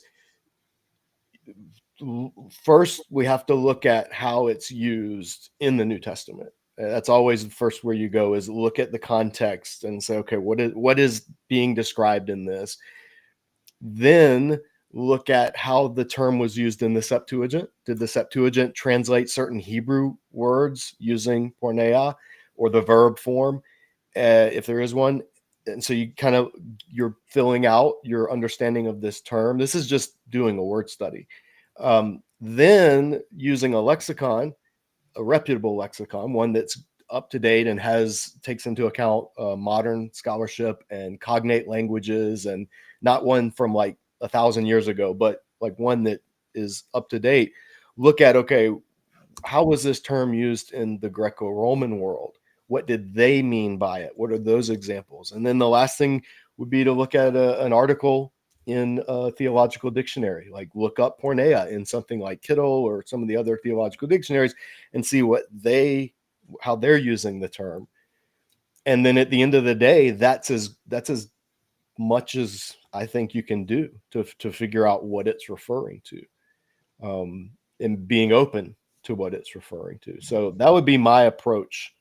And I have not done it. I mean, it's been years and years since I've even preached or taught on 1 Corinthians. So I don't want to say much more than that. But is there a step you would add to that, Richard? No, that's pretty good. Pretty good. I would just also email a few scholars I know and ask them what they think. That's usually my first, is if I know somebody, I would ask them, like, what do you think about this? Okay, well, let's do a giveaway. And then Gregory, if there's another question that we can take in the meantime while we're doing the giveaway. But we've been talking about language stuff, so let's do the Glossa House giveaway. The Glossa House texts, I have a couple of these. I have 1, 2, 3, 4, 5. I have 6 of these. One is a New Testament, so one is Acts. This is in Greek, and then I have 5 volumes in Hebrew. Esther, Ruth, and Jonah, the illustrated Daniel, the illustrated Genesis, the illustrated Job, and illustrated 1 Kings. So these are by our friends at Glossa House, and they are exactly what they say, the text of Scripture, and it's in like graphic novel format. And then at the bottom is a very mostly literal translation done by whoever the contributor is. So in this case, this is by Adam Howell and Jonathan Algren. But yeah, so we've got some of these to give away. So we have 7. Yeah, and then I'll show you for those. Here's Acts is in Greek. Oh, and the Hebrew ones, they open from in the way a Hebrew book reads. So you'd open on this side here, and the Greek opens on this side. So it's the same thing, but just in Greek instead of Hebrew. Excuse me. So these are by our friends at Glossa House, and Glossa House, along with Langham, is another publisher that I would heartily recommend their work. So let's give these away. For the chat, put in what's a quick word they can put in, Gregory? Glossa. All right, put in Glossa. Yes, put glossa, and that glossa is the Greek word for tongue or language. So Glossa House, obviously, they focus on things having to do with original languages stuff. So if you're interested in these, and we'll do give one for each one. So we'll pick 7 names, and each one will get a different one. So go ahead and drop glossa in the chat, guys. Yeah, put Glossa. Perfect. And then while you're doing that, we can do another question. I'll pop the question up as soon as I grab the names. I have a question. Oh, you focus on the names. I'll just scroll, and I can just. So somebody asked, JM, can you read Latin? I was interested in learning Latin so I can read the Vulgate and other ancient works. I cannot. I did 2 years of Latin in high school, and it helped me with my SATs because English is a third Latin. So it was very helpful, but I can make out a few Latin words, but I cannot read Latin. Yeah, so that's an easy one to answer. And I think Latin is more helpful, by the way, for if you're going to be a church history scholar. So my focus in seminary was not church history. I had to take church history, and I have a working knowledge of church history, but I'm not a church historian. If I were to, and I had roommates that were church history majors, you would have to know Latin, and you'd have to know ecclesiastical or ecclesial, whatever the term is, church Latin, which I never learned. But Glossa House does have Latin resources. Glossa House, if you go to glossahouse.com, they have a lot of Latin resources, stuff for like homeschool. They have homeschool curriculum where you can teach your kids. They have children's curriculum in Koine Greek, Biblical Hebrew. They even have stuff in Ge'ez, Ethiopian, where some of the ancient apocryphal and pseudepigraphal books were written in. So Glossa House is awesome with languages stuff. Go there if you're interested in anything having to do with languages. And also, I don't think they have Latin, but for Greek and Hebrew, check out Biblingo. I've done a video on Biblingo. I've used their stuff. Biblingo is it's a paid service subscription, but it's great for learning the languages. So if you're interested in biblical languages, so check those out. Okay, we'll do the cutoff now. So if you're in the middle of typing, go ahead and get that in. There's going to be we'll give a 1 minute grace period, but the cutoff. I got a question for you, JM. I'm going to throw it up on the screen and then I'm going to start grabbing all of the glossary. Okay, go for it. Can you read that? Is that clear enough? Yes. Hi, can you explain the connection of El, Yahweh, and Asherah? Not in a short video. I've done a 5-part series here on the channel. In fact, it's our most watched video, and it's not even close, on where we go through and read the Baal myth, the Baal epic, or for all of you nerds, the Baal myth. And I even did a video on the correct way to pronounce it. Is it Baal or Baal? Because people in the comments were just laying into me of you're so dumb. It's Baal. It's not Baal. And I just said, do you say Jacob or Yaakov? Because it's the exact same thing. In English, 2 A's together can become a long A, so just calm down. But either way you say it's fine. Baal, Baal. Baal was a Canaanite storm god, and his father, El, was the Canaanite high god. And El's consort was Asherah, or Lady Asherah. And sometimes she's associated with the sea. In the Baal myth, she's associated with the sea. El is kind of this, if you go watch that series here on the channel, again, it's a 5-part series. We read through the Baal saga. Baal's wife, so to speak, wasn't Asherah. El's wife was Asherah. And so some people have said, and therefore Yahweh was originally El, and the Hebrews just kind of took over the concept of El and said, no, that's going to be Yahweh, which means that Yahweh would have had his mistress, Asherah. And there's some ancient graffiti that's been found, or not graffiti, inscription or a rudimentary drawing of Yahweh and his Asherah. So it's 2 figures, a male and a female figure. And so people have said, so it all just developed over time. Really, if you read scripture, according to scripture, what happened was Israel entering into Canaan. What did they do? They committed syncretism. They let the foreign gods come in, and syncretism plagued Israel throughout its entire history. So of course, at a popular level, you would have people ascribing characteristics of Baal or Asherah, and just reading those onto Yahweh. Even at the Exodus, the golden calf, right? Aaron didn't say, Israel, here is your golden calf that brought you out of Egypt. He said, here is your God that brought you out of Egypt.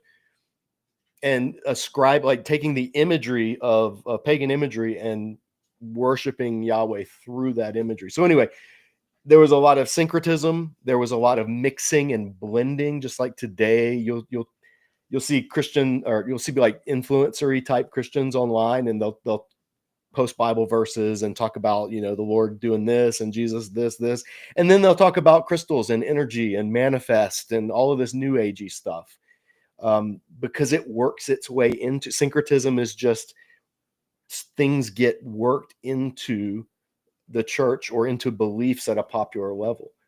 And so that's what happened in Israel all throughout its history. There were constant challenges to we're going to worship Yahweh. We just had Andrew King on last week. If you missed that episode, we did a 2-part episode on Hosea, and his commentary that he's working on Hosea right now, he dealt with a lot of this. Israel would worship Yahweh, but the Yahweh that they were worshiping, according to Hosea, was not Yahweh. They were worshiping Yahweh that they had created, a Yahweh of their own making.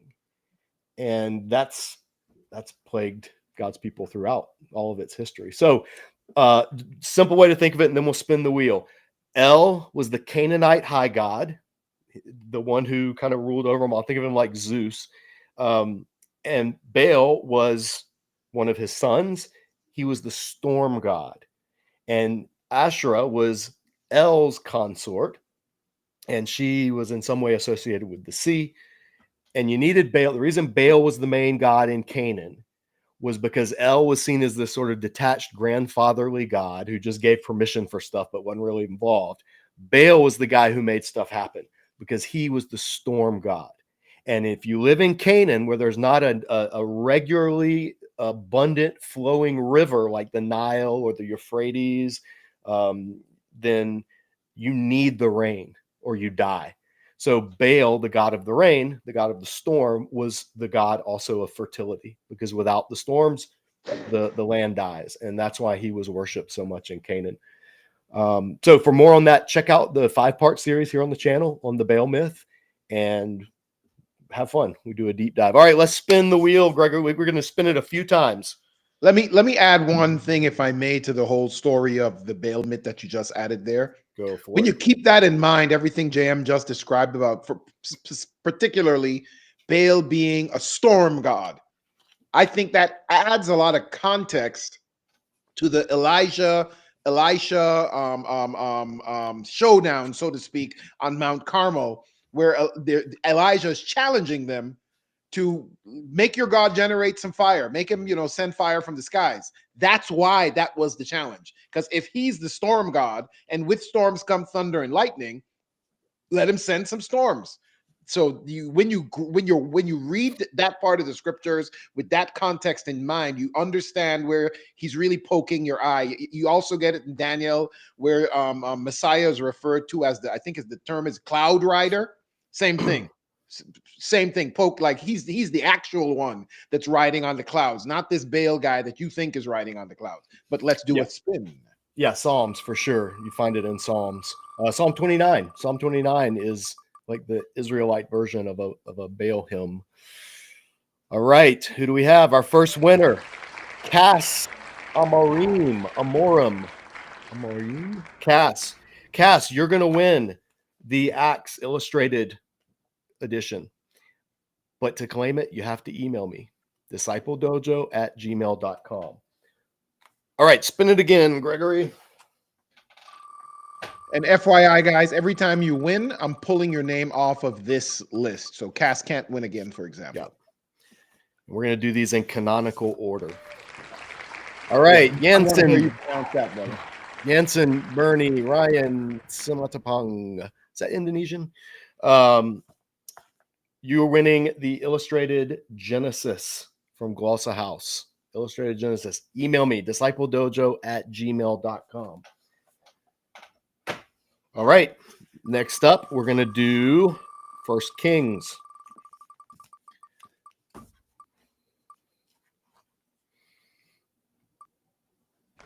Renee Ma of 2, a longtime Dojo viewer. Renee, you get 1 Kings if you email me.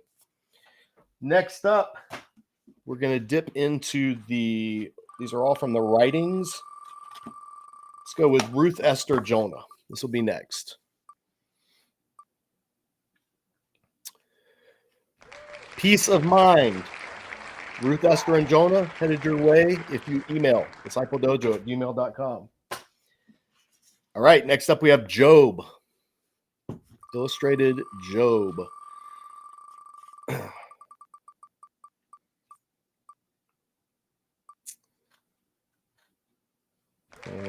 Barad 00 or Baradu.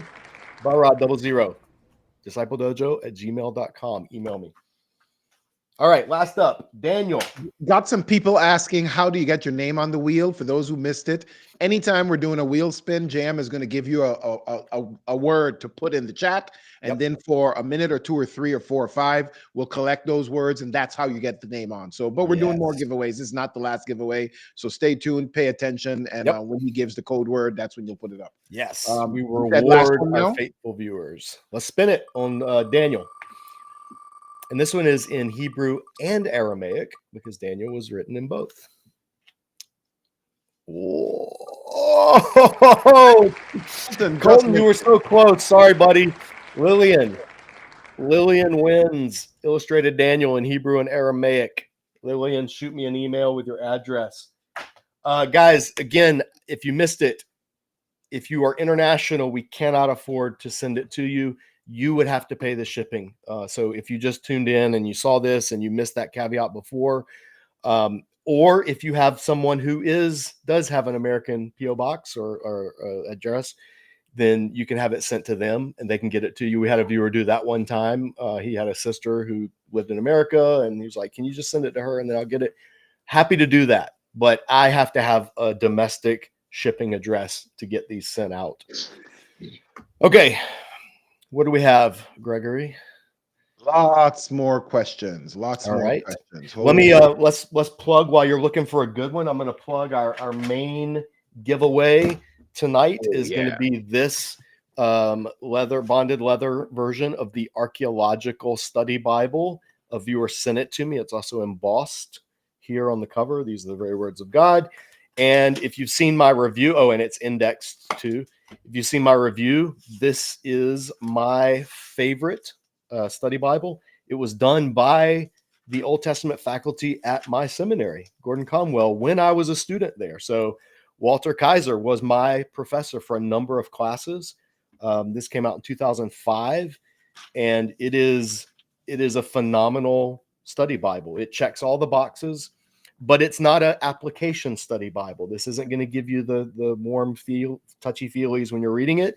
This is full of scholarly archaeological information and background. The layout is gorgeous. It's single columned, which is how God's word should be. And I'm only kidding a little bit with that, but it provides a lot of room to make notes in the margins. So I'm a big fan of this Bible. It's got great background information. It's got stuff that I have not seen in any other study Bible.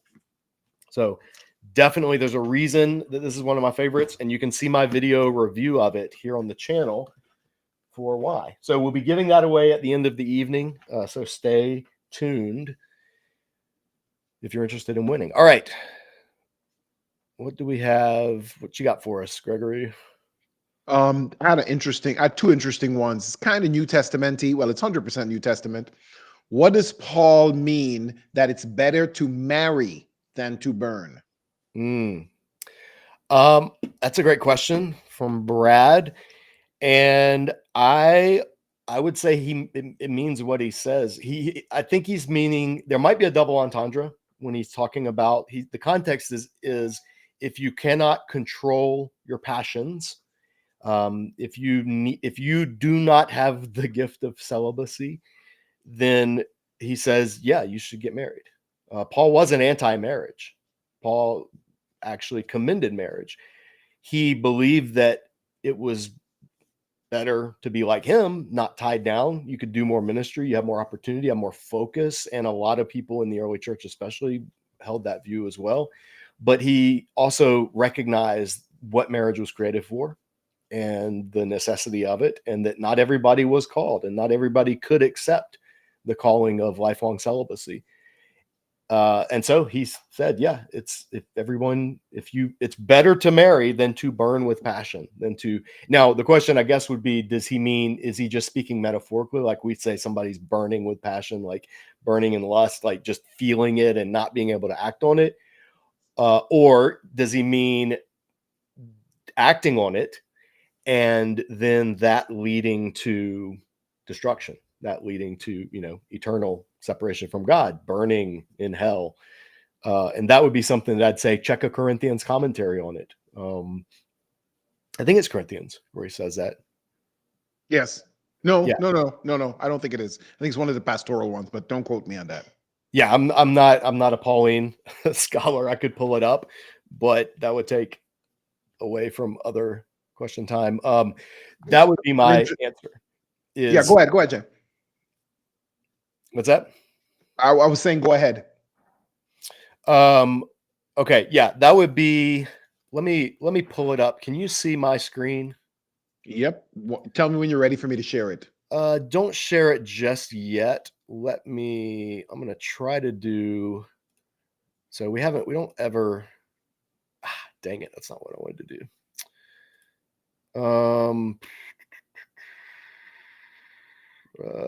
And I'm just going to mention it here, so you guys can stay tuned in. There were 2 questions about AI. Jim and I have had conversations around AI, so there's lots of stuff we could say about that. Gregory, do that while I look up this, because I was just going to say for you to answer that, because that's your area of expertise, and tell the viewers why you have an interest in AI and what your job is. Got it. Okay, so for those who don't know, I work with technology. That's where the whole thing Bible hacking comes from. I work specifically in cybersecurity. I'm what you call an ethical hacker.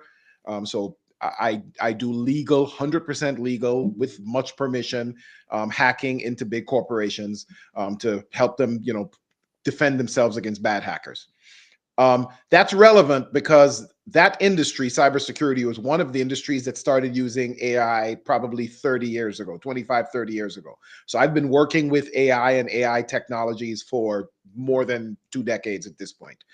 So that's why I have a very deep knowledge base on AI. I don't have one here on me, but you have to trust me when I tell you I wrote a book on AI. It is a very, very, very Christian book. There's no scripture in it, but on the back cover, I say very plainly, I'm a 100% Christian. This is what I believe in. And it's my version of, how churches and businesses and everyone else can utilize AI better.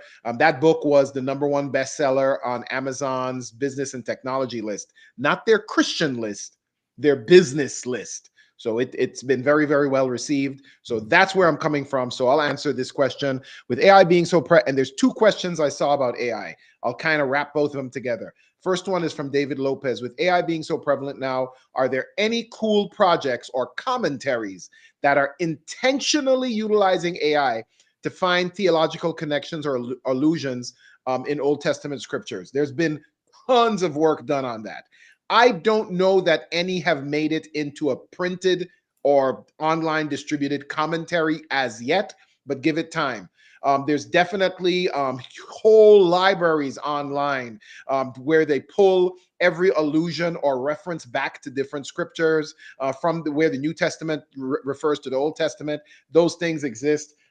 I was able to pull up one very quickly. It's called Scriptura. S like scripture, but Scriptura dot.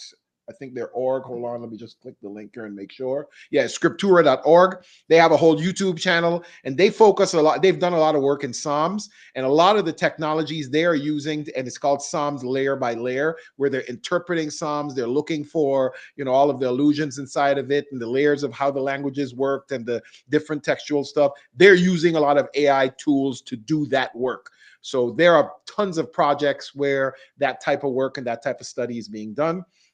The cautionary tale that I always give about AI is very dependent on who trained the AI. So keeping it super brief without going into too much technical nuance, the assumption that an AI like ChatGPT or Claude or Perplexity or whoever is just connected to the internet and it's just out there sucking in all of this data and being trained constantly, that is technologically incorrect. AI is specifically trained and it's given a specific body of knowledge to be trained on. And you should assume that that body of knowledge is probably not a biblical body of knowledge.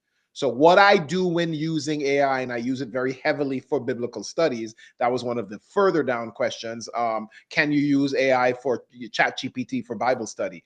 If you're doing that, you need to come at it from the assumption that the ChatGPT does not know the Bible, and it does not know biblical references, and it does not know biblical commentaries. So what I do is I will give it cut and paste. If I want to ask it questions about the book of Mark, I will literally go to Bible Gateway or Logos or Accordance, cut and paste the entire chapters or the book that I want, drop that into AI, and then I'll ask it questions. Listen, I've just given you this paragraph of text, or this, 50 chapters of text, and I have 30 questions on it for you. Or what are the key points of it? Or can you generate a quiz based on this text that I've just given you? I need it to be at the college level, and I'm going to be giving this quiz to my, men's Bible study team. Those are things that you absolutely can use tools like ChatGPT for. What you will never want to use ChatGPT or Claude or any of the other tools for is, hey, Claude or Chat, write me a sermon on topic XYZ. The odds that it's going to pull references that are just fake and incorrect and make allusions that are not there, the odds of that are very, very, very high. And if we want to talk about that more, we can. That's all I'll say about it. Yeah, no. Are you ready with your thing, JM? No. I'm looking at something, but I actually want you to touch on that a little bit more, because a lot of people aren't aware of the dangers of, the pitfalls of it. So yeah, unpack that a little bit more. Absolutely. So understand that these things were trained, and I'm not demonizing or making evil any of the companies that create these things, but they're coming from a different worldview than ours. There isn't a major AI organization out there yet. OpenAI, Anthropic, Facebook, Grok, Llama, Copilot. None of these are fundamentally Christian companies, or none of these companies adhere to Christian standards. That doesn't make them evil per se, but it does mean their training data is going to be biased to their perspective. So an example of that, and this is extremely important. The AI models are meant to be, one, task specific. So like ChatGPT, Claude, etc., they are LLMs. That stands for a large language model. Those are linguistics tools. Second thing, they are biased or trained or inclined or incentivized to respond similar to a human. Not just in terms of the language, but in terms of the timing. If I come into a room and I ask you, hey, what color is the walls in this room? I don't wait intuitively 2.5, 3, 4 minutes or a minute or 10 seconds or 15 seconds. I expect an answer right away. That's how humans communicate. AIs have been programmed to mimic that. So their almost top priority is how fast can you get an answer out. When you understand that, you realize that that's why sometimes if it doesn't know the answer, it is preconditioned to answer quickly, even if the answer is absolutely incorrect. I'll give you a very straightforward biblical-based example of this. I do a talk on this in churches all the time. I asked ChatGPT, I have it recorded. It's probably somewhere on my channel. I can't give you a link to it. My channel isn't as well organized as JM's is, but I believe I'm about 99% sure there's a video on my channel that talks about this. But I asked ChatGPT, hey, Chat, where in the Old Testament does the term 666 occur? You hear the question. Where in the Old Testament does the term 666 occur? ChatGPT thinks for about 5 seconds and responds back with a beautiful, eloquent, well-written sentence. Thanks for your question. 666 appears in the Old Testament in Revelations chapter 12, verse so and so and so and so. Anyone that's been to Sunday school knows already the problem. Revelations is not in the Old Testament. So it already got it wrong once. So I dig a little bit deeper. Are you sure? It thinks again for 15 seconds. So now, or 5 seconds. So now it's had double the amount of time to think, and it comes back. It says, no, my apologies. It's not in the Old Testament. Revelations is actually in the New Testament. I said, great, you figured that part out. So now I repeat my first question again. Where in the Old Testament does 666 appear? It thinks for 5 seconds and comes back. Well, we've thought about it. It appears in Revelations. We already said Revelations is in the New Testament. Therefore, 666 does not appear in the Old Testament. That's the third time it got that question wrong, because 666 does appear in the Old Testament. I believe it's in 2 Kings, or it's somewhere in Kings, where King Solomon gets 666 talents of either silver or gold from some king in Tyre or somewhere. I don't remember where it was, but the term does exist. So ChatGPT got that very basic biblical question wrong, not one, not two, but 3 times. But it kept answering, and it kept giving answers that at surface reading seemed to be perfectly good. That's the risk that you have with ChatGPT in telling it, hey, just make up a sermon for me. It's not designed for that. There are uses for it, but just from whole cloth manufacturing theological positions, it's not what it's made for. So I do not recommend that at all. At some point, I'll probably drop a link to the book if anyone is interested in it. And if you can't afford it, it's usually for free on Amazon as an ebook. And if you can't afford that, email me. I'll mail you a copy of it. I'll email you a digital copy of it for free. I don't care. I just want you to be able to read the book. So there you go. Awesome. Are you? Yes, Solomon's Gold, Emily. Exactly correct. Perfect. All yours, JM. You have the reference up? Yeah. Let's jump back. I just want to show you a little bit of what's involved. So I've got my accordance screen. Is it shared? There it is. Yeah. Okay. So, and if you can take the question down, Gregory, so they can. It's a good question. Can I? I can. 1 second. Okay. So, this is the passage that the commenter, I think Brad asked about. I've got the Greek text here on the left. I'm using Accordance software. You could do this in Logos as well, but Accordance is just faster. So I've got the Greek text on the left, and then I just pulled the. This is what Paul says. He's giving advice about marriage in 1 Corinthians 7. And yeah, I was right. It was 1 Corinthians. And he's talking about the matters that they wrote to him, which is, and then he quotes, "It is good for a man not to have sexual relations with a woman." So this is, you can see the NIV puts this in quotation marks. Not every translation does, because this is all, this is up for interpretation. But the NIV translators are saying, no, this is probably one of those slogans that they were asking him to unpack a little bit more.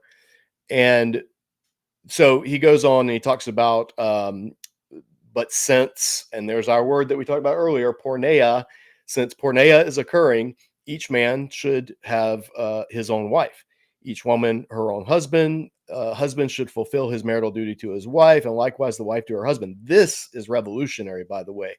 The idea of the husband having any marital duty to the wife flies in the face of a lot of patriarchal cultural assumptions. Paul was no misogynist, contrary to some opinions.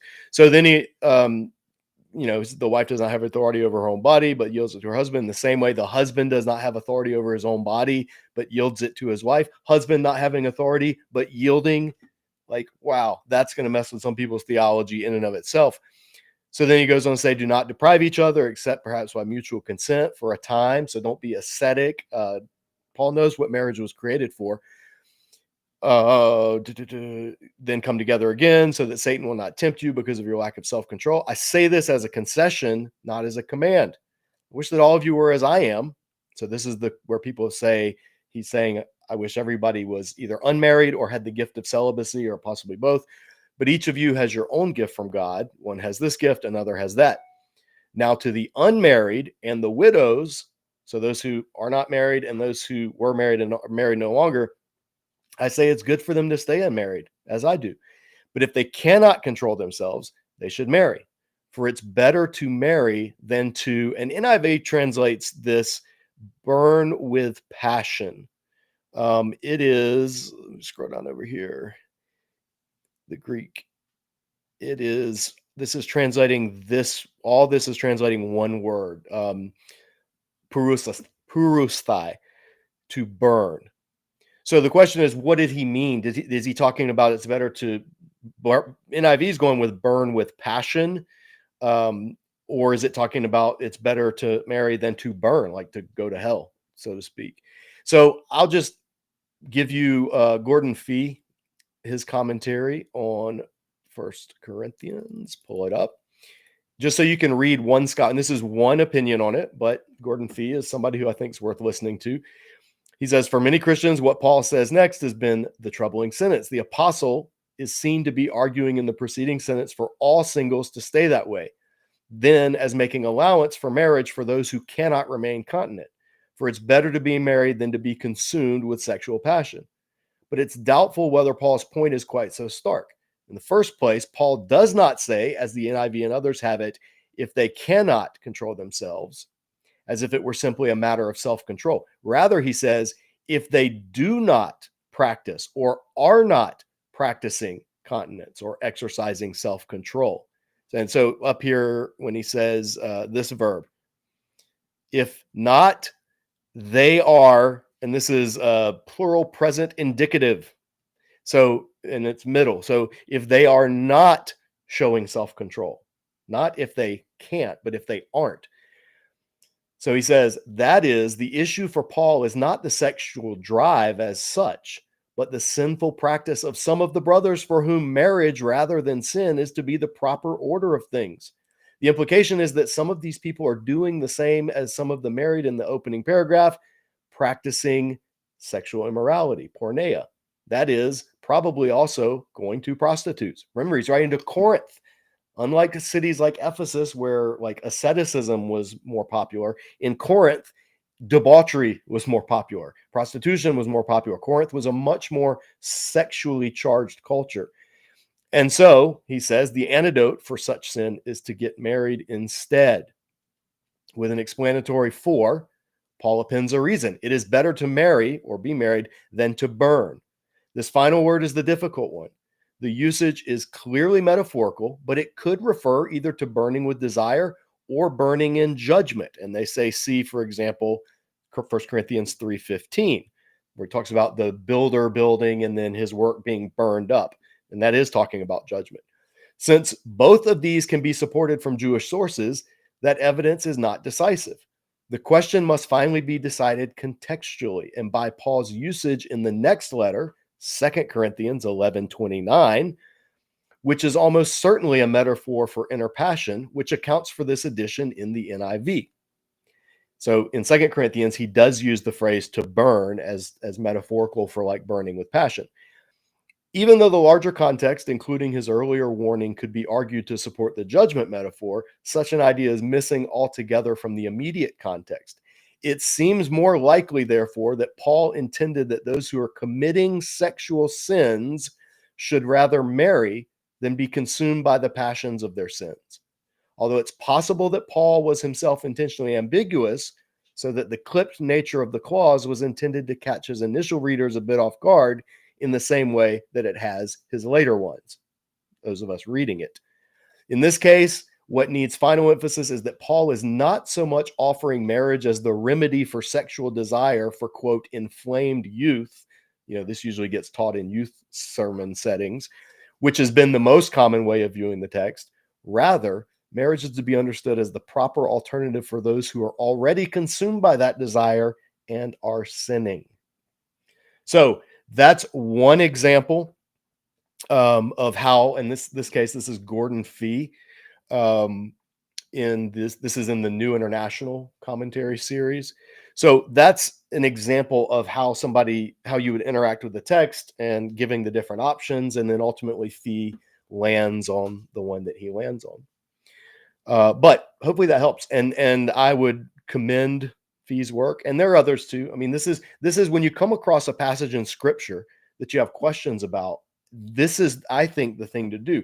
Read the passage. If you're able, look at the original languages. If you're not, biblical software is rapidly catching up. And this is something that even sometimes in translating things, AI can be benefit to people as long as, like Gregory says, you're using it, like you're giving it the right information that can help you in terms of understanding of word, and then looking at how different scholars who have devoted, like Richard was talking about, anything about Samuel. Richard's devoted years and years and years of his life to studying Samuel. So I would be a fool not to wait, like to ask his opinion on it and to consider that very heavily weighted. It doesn't mean everything that he says is sacrosanct. He'd be the first to admit that, but it means that it should be listened to and should be weighed carefully. And so that's ideally how a healthy way to use commentaries is. And then, check what you have access to. So that is my answer, Gregory, to the 1 Corinthians question, which was a very good one. And hopefully that's helpful to some people. All right. Let's do another giveaway. You ready, Gregory?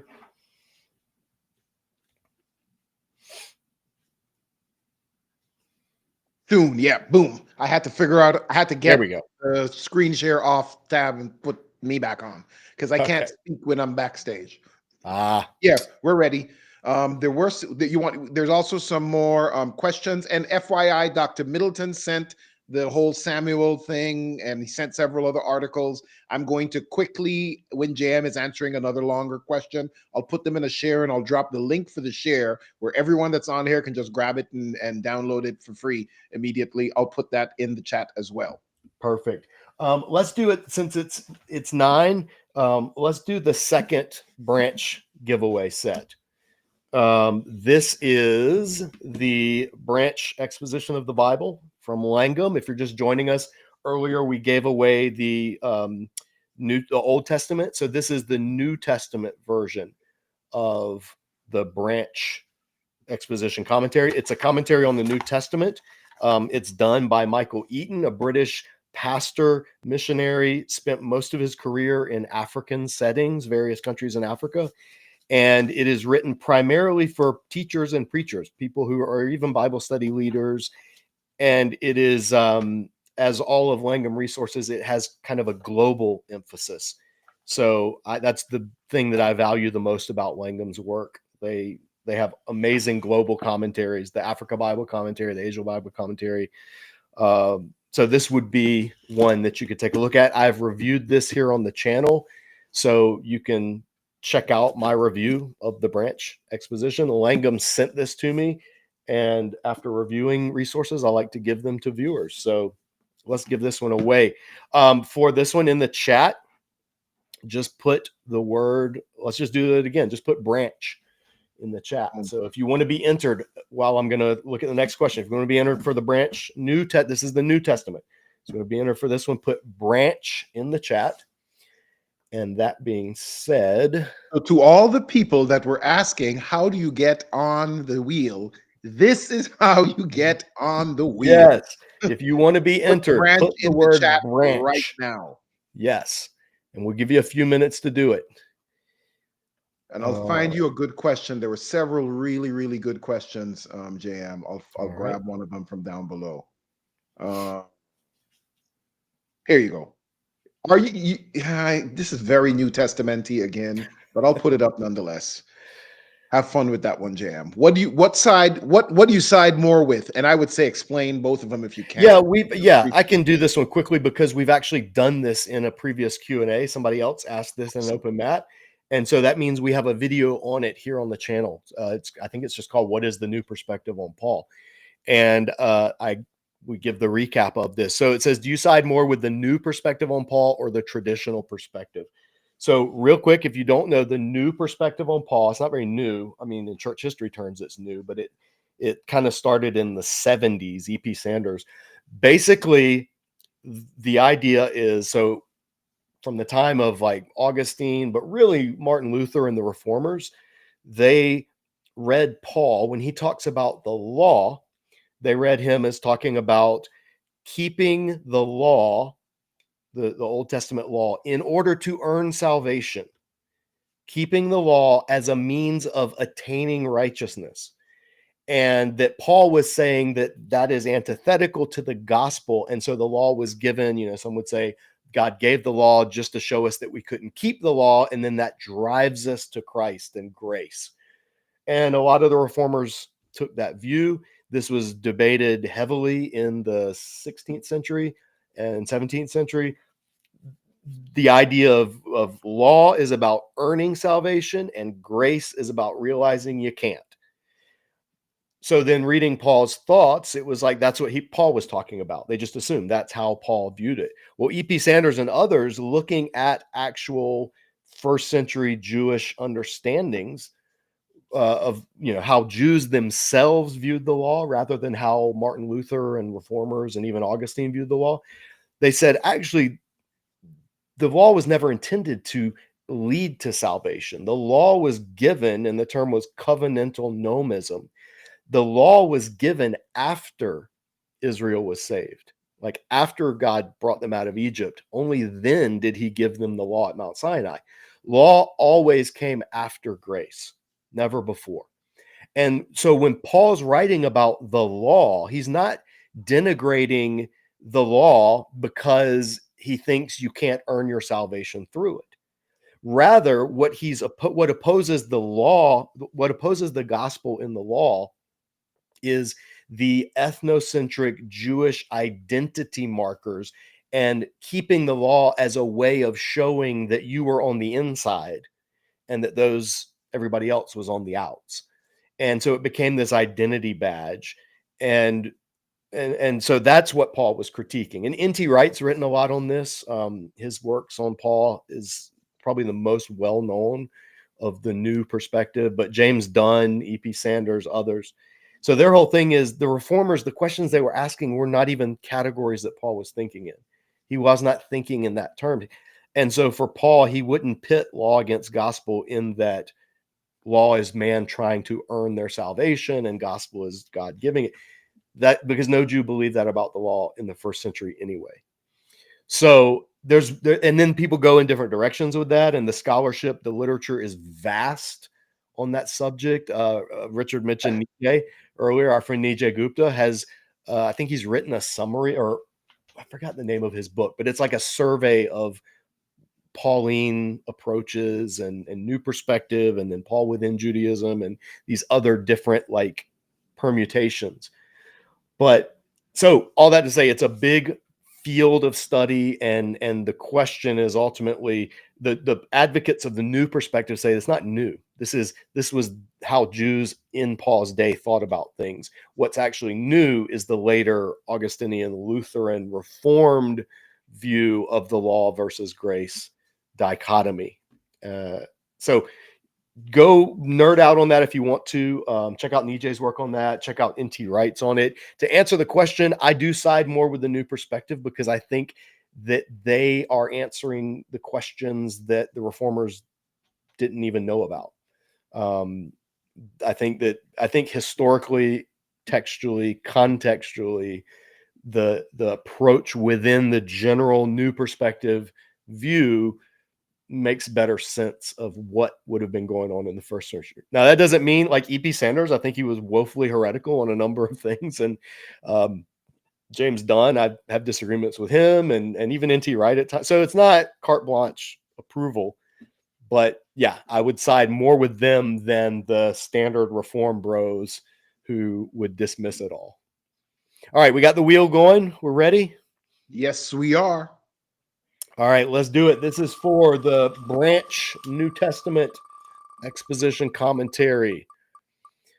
The winner is Connor Bell by a hair. That was close. Connor, send me an email, discipledojo@gmail.com, and give me your address. I'll get this in the mail to you. Is there another giveaway or? Yeah.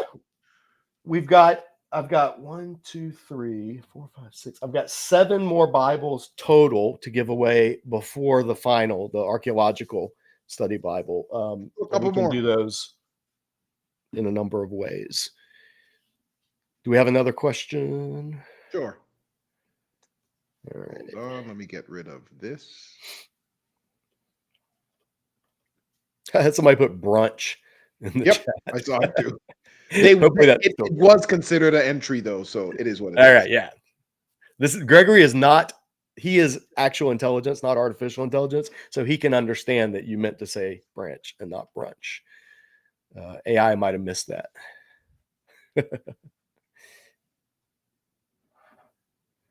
Ooh, put Eric Almeida. Put that quick. Do you see it? About the Tetragrammaton? No, not yet. Hold on. That's a good one. Probably one that I haven't seen the question at all yet. It's a recent one. I'm only seeing the new ones because I can't see them all.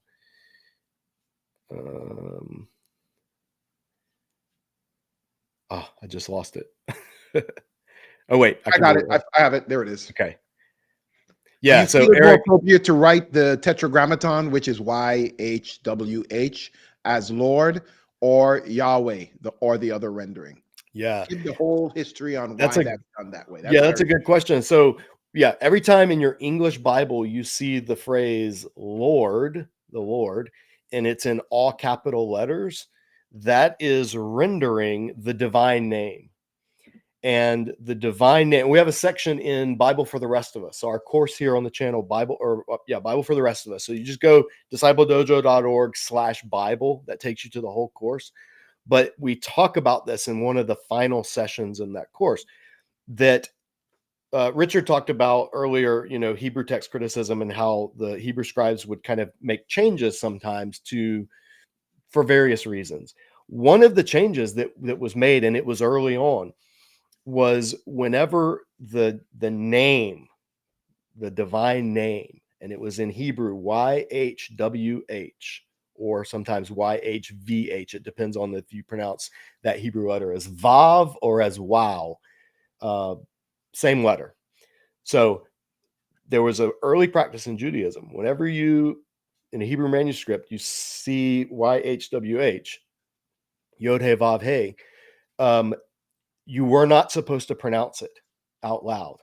Why? Well, what is the commandment? You shall not lift up the name of the Lord your God, Yahweh your God, in emptiness or in vanity. That's literally the command is worded that way.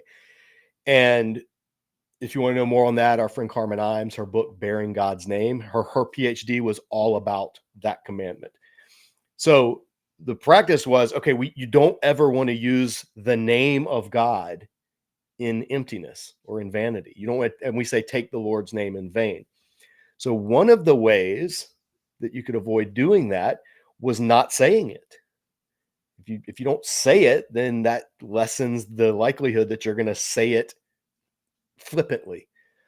And so the practice became when vowels were added to the text, because Hebrew was a consonantal text. It didn't have vowels. All the dots and dashes you see on Hebrew, those are vowel points that were added long after it was written to aid the reader in knowing how to pronounce those letters.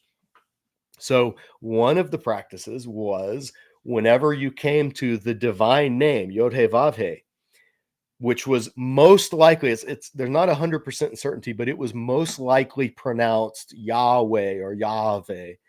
Some argue, like there's a Black Hebrew Israelite cults and other sacred name movements and others, they argue all day for all kinds of different nuances on that. And it was Yahuwah or Yahwahu, or that just people get it. People go crazy on that.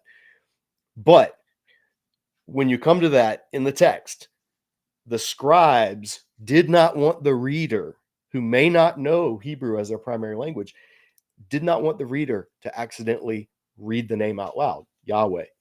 So what they did was they put the vowels of the Hebrew word, my Lord, on the consonants of the name of God, Yahweh. So Yahweh is how you would say it, but they didn't want you. So they put the vowels Adonai, Adonai, They put those consonants or those vowels with the consonants for Yahweh. And so you got Yahovah, Yahovah, Jehovah. So the name Jehovah, and that made its way into some English Bible translations, unfortunately. The name Jehovah it's like abracadabra. It has no meaning. It's certainly not God's name. It was a way, it's the vowels of Adonai with the consonants of Yahweh. And the scribes never intended people to say Jehovah. They intended them to say Adonai. So they'd see the consonants for Yahweh, but the scribes were saying, say Adonai whenever you're reading this. And so the question, well, what do you do when you're bringing that into English? How do you get that into English? So a lot of English translations have followed the route that the Hebrew scribes went and said, we don't want people to say the name Yahweh. So we want them to say the English equivalent of Adonai. So that's where Lord comes from. But we don't want them to think, if they're reading the text, that they're reading the word Adonai, because they're not. They're reading the word Yahweh. So they put it in all capital letters. So that's why you get the Lord in all capital letters. Now, we had Rabbi Leibowitz, Beth Leibowitz was on a while back about the new JPS, the RJPS, the new translation of that. And if you read the preface in the RJPS, the Jewish translation, they have to deal with that as well. What do they do with that? And there's a whole we had a discussion on it, how they handled it, because there was tradition, some Jewish traditions, they wouldn't even say Adonai, they would just say the name, which is Hashem. So some Jewish Bibles you read, and when it comes to Yahweh in the text, it will say Hashem, and that's literally just the Hebrew word for the name, because they wouldn't even want to come close to actually saying it. On the other side, you have some people, and Doug Stewart was one of my professors in seminary, and Doug Stewart, he was like, that's just medieval, or not medieval. He said that's later, like after the time of the Old Testament, or in between Intertestament. He said that's later Jewish tradition. And I think he even said at one point, bordering on superstition, that you can't say the name. And his whole point was, no, God gave the name, we should say the name. And so he would say Yahweh. And some translations, and he worked on the Holman Christian Standard Bible, and the HCSB at times, I think, would use Yahweh, like they would spell it out. Other translations wouldn't. Other translations say the Lord. So it's this whole, that's what's behind the question. I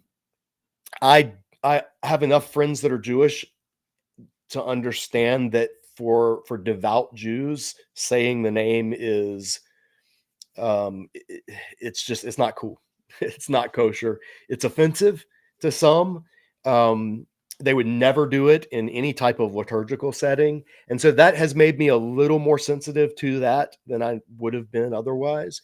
So I try to know my audience, know my context before deciding how to say it. But sometimes I will say Yahweh. If I'm writing it, my own personal practice is, like, if I'm writing an article or a blog post or something, I will just usually write YHWH in all caps. So that's how I prefer to write it. But if I'm saying it, I'll say Yahweh. If I'm reading, like when I'm doing Hebrew reading with Jewish friend, I'll say Adonai when I'm reading it, because that's what the vowel points in the text are pointing to. So different people have different convictions on it, but that's where it all comes from. Does that help, Gregory? Great stuff. So I was able to drop a link, and someone confirmed it. I want to say Adrian. Yeah, Adrian Belgrave confirmed that the link that I dropped in the chat to Dr. Middleton's prophecy and prophets and kings chart, that link works. It's a Google Drive link. You could just click it. The 2 documents will pop up. You could download them. They're free. They're there. So you're good to go on that. What do you want to do? You want to jump on another question, or you want to spin the wheel one more time? Yeah, let's do a couple of giveaways. We're on a roll. I would say keep the names that submitted just now for that branch one, because there's a ton of names on the wheel still. Yeah. If you can do that, I'll leave that up to you. Yep. And just add the ones. I mean, I think we should do that throughout, right? Like, keep the names that submit. Well, actually, no, don't do that, because I mean, you do it for this time, but sometimes people might not want a resource. True. And So, I don't want to offer like somebody. So let's do a couple of devotional study, but since we gave away like language stuff and commentaries, let's switch gears and do devotional. These are volumes, these are Bibles that viewers have sent me and asked for my thoughts on. So let's do this one. This is the NIV Reflecting God Study Bible. And it's a used copy. It's got essays throughout that are more, I don't know. You can watch my review of it here on the channel, but it's more devotional. It does have sorry, put it up here. It does have study notes, but there's also these like more devotional type essays throughout. How to read the Bible devotionally, how to study the Bible profitably.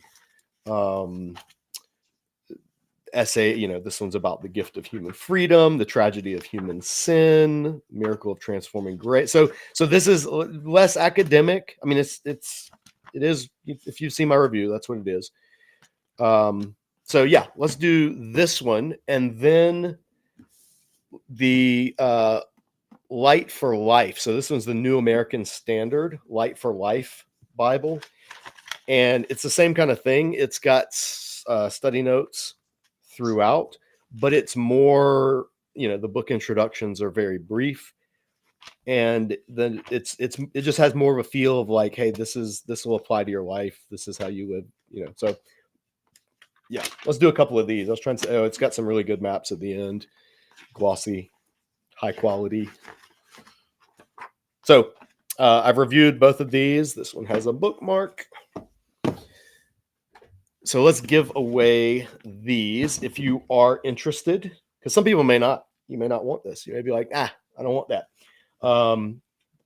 You may want your heady academic stuff. Let's put the word spirit in the chat. So if you're interested in these, put the word spirit, SPRI, SPRIT.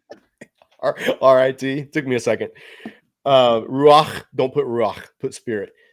Put spirit in the chat, and we'll pick 2 winners, and we'll give these away next. No, you know what? Let's do 3. Sorry, I'm going to change it up. Gregory doesn't have to do anything different. Same thing, spirit, but we're also going to give away, speaking of, the Life in the Spirit Study Bible. I just reviewed this one. This is going to come out on the channel, I think, tomorrow. It's scheduled, it's auto scheduled, but it's King James. I do the full review on it. This is specifically from a Pentecostal perspective. It says it in the introduction that these notes are intended to come from a Pentecostal perspective. It has these different themes throughout, and these are Pentecostal doctrine. So this is a charismatic study Bible. It's King James. There are a few illustrations like in Exodus, but the notes are, that's what you're getting. Pentecostal perspective. There's essays that all give charismatic doctrine and approaches. So it's red letter. And if you are into that, then we'll add this one. So we'll do 3, and just so use the word spirit, and we'll give away those 3. All right, while you're putting that in the chat and Gregory is collating those, let me scan through. Someone asked for a breakdown of Galatians 5:17, but that's very technical in my opinion. I don't even know off the top of my head what Galatians 5:17 is. Human desires, the struggle of human desires versus what the Spirit wants. I'd actually, hold on.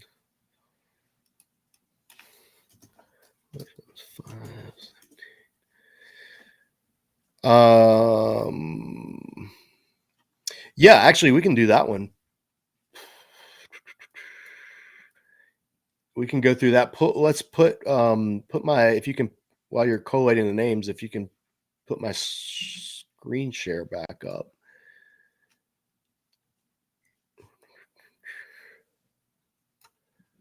Yep, I just got the names. So no more entries. I have the names copied. And let me get your screen share back up. There's your screen share. And let me mute me. Oops, wrong screen. Oh, wait, share. do you have the actual, what the actual question said? Yeah, sure. I didn't see it. Hold on. I'm gonna kill me from here. If it's too technical, I may not be able to answer off the cuff. But we can at least look at it. Wait for Gregory to put it up. This is on screen. Let me turn my highlighter on. Okay, can you break down Galatians 5:17? Does it mean an ongoing struggle with our human desires versus what the Spirit wants, or is it referring to the struggle of keeping the law versus living in grace? Okay, yeah, if you can drop that question off the screen, Gregory. I will say, so Galatians 5, we have here, again, Greek on this side, English here. I've just put up NIV. And so Paul says, you, my brothers and sisters, were called to be free. Do not use your freedom to indulge the flesh, the sarx. Rather, serve one another humbly in love. For the entire law is fulfilled in keeping this one command: love your neighbor as yourself.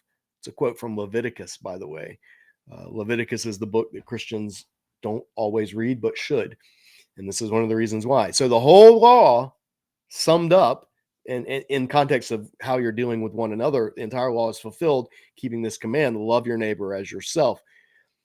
So verse 15, you Galatians, Paul saying, if you bite and devour each other, watch out, or you'll be destroyed by each other. Like, you should be building each other up, not biting, attacking, and devouring. So I say, walk by the Spirit, and you will not gratify the desires of the flesh. For the flesh desires what's contrary to the Spirit, and the Spirit what is contrary to the flesh. They're in conflict with each other, so that you're not to do whatever you want. But if you are led by the Spirit, you are not under the law. The questions, I won't weigh in heavily, because I haven't taught Galatians in years, and there are different interpretations for these. But the kind of questions you would need to ask as you're studying this, that's what we'll do, is when Paul says, first of all, for the flesh desires what is contrary to the Spirit, and the Spirit what is contrary to the flesh. They are in conflict with other, so that you are not to do whatever you want. Is that how it should be translated, or should it be translated so that you do not do whatever you want? And I'm trying to, my accordance doesn't always scroll as fast.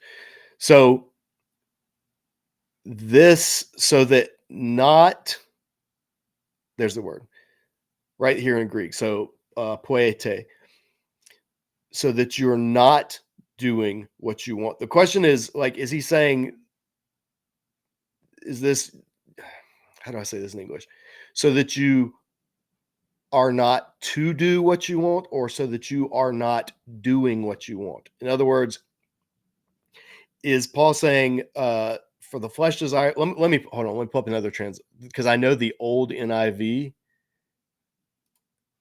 said it differently. I believe. Yeah. So here you can compare the two. This is on the left is the updated NIV, and on the right, this is the newer NIV 2011. This is the 1984. So 1984 said, for the sinful nature desires what's contrary to the Spirit. And so there's a change already. The old NIV translated sarx as sinful nature. The new NIV, I think rightly, went back to what Paul actually uses. He uses this word sarx, which means flesh or meat or body.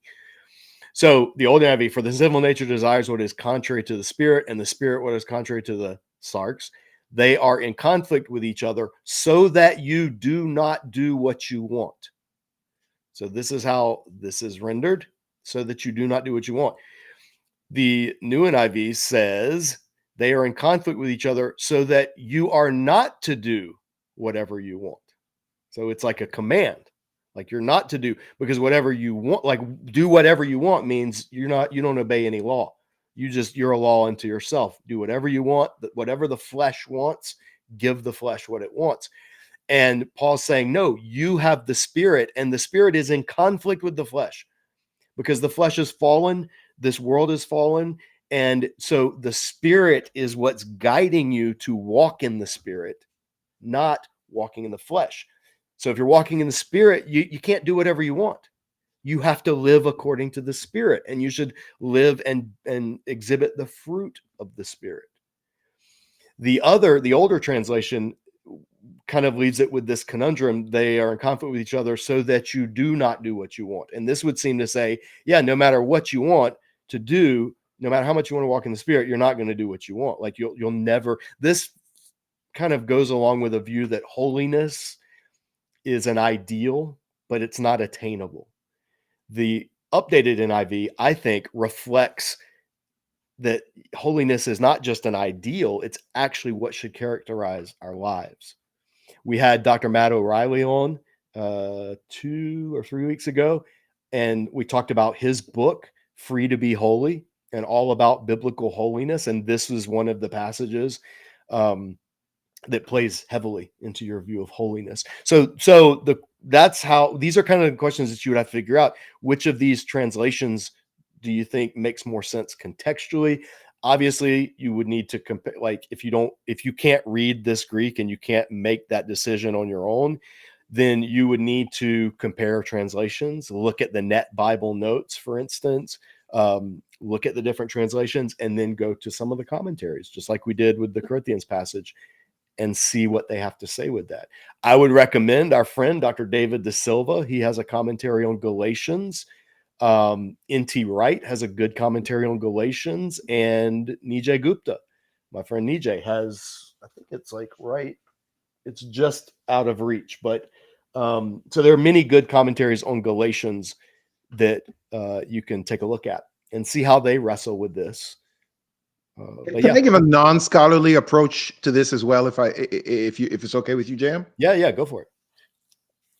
Because I've heard this push. I'm not a scholar. I consider JM a scholar. I'm definitely not a scholar. Dr. Middleton obviously is a big time scholar. So is Dr. Rhymes, et cetera, et cetera. He's the real deal. But a lot of times the pushback I hear when I'm talking to people like myself, lay people, dude, I can't buy a commentary for every book in the Bible that I'm reading. Like it's cost prohibitive. So if you can't get every perfect commentary for every book by, your favorite authors, at the bare minimum, go to a site like Bible Gateway and read the same. Obviously, you're reading the context first, so you know what it's about. You get something like the Cultural Background Study Bible or the Archaeological Study Bible, any of the good Bibles the study Bibles that JM reviews, just get one of them. So you get the background and, okay, this is what the book is about. This is the context for the book. And then read the verse in multiple translations. At a bare minimum, do that. You don't want to get lost in, I'm going to only read it in X translation. You want to see the tension between how the different translations struggled with translating it and what their opinions were. And then you can land somewhere, at least with some knowledge of, well, one looked at it this way, the other one looked at it this way, the third one looked at it this way. I know the context of the book or the chapter is XYZ from my study Bible. Therefore, now I have a better understanding of it. That if you don't have the resources or the time to just get every commentary, at least that's the approach that I use often as well. Yes, that's the beginning. That's what you should do first, is compare translations. And there's no excuse not to.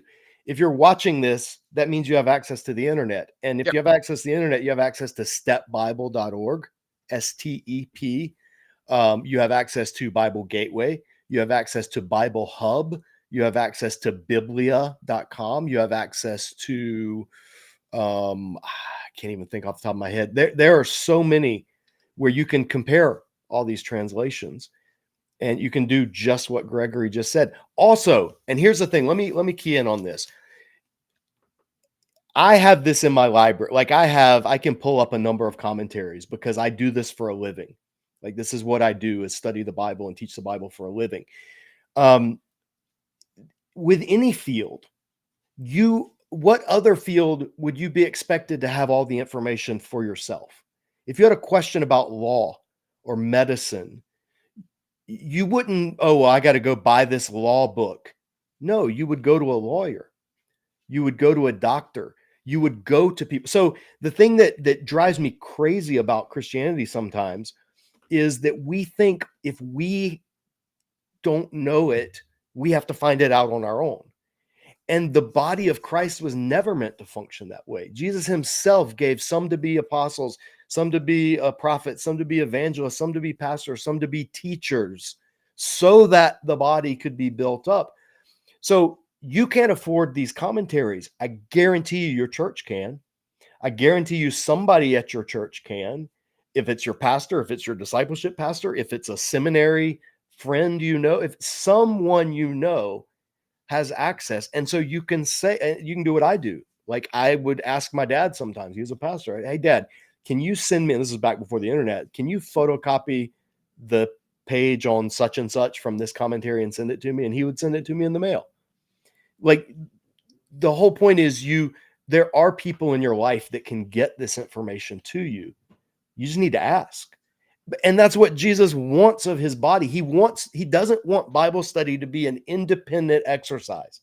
He wants Bible study to be a body exercise, communities, reading together, discussing, sharing, interacting. So we got to watch the episode we did way back with Drew Johnson, where we talked about quiet time and the idea that Christians have sort of venerated, Protestants at least, have venerated quiet time to this level of a sacrament, basically, and realize that's not what God intended. He knows that you don't know scholarly stuff. He still wants you to be able to have access to those he has called to be teachers. And so this Disciple Dojo is one of those places. Richard Middleton's website is one of those. Carmen Imes is doing that, like YouTubers that are doing stuff out there. Mark Ward doing his thing. There's a wealth of information. It just takes some initiative on the part, of the lay person. So, yeah. Okay, Gregory, let's do these three. We're ready? Yep. All right, we'll do them in reverse order. This is for the Life in the Spirit. The Life in the Spirit winner is Sarah Lynn. You win, Sarah. Send me an email, discipledojo@gmail.com. Okay, next one. The New American Standard, Light for Life Bible.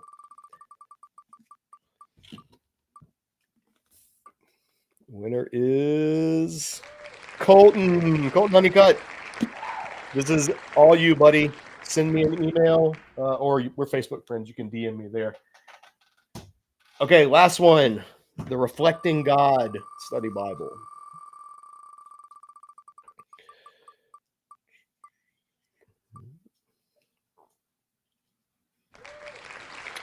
Lightweight Pup.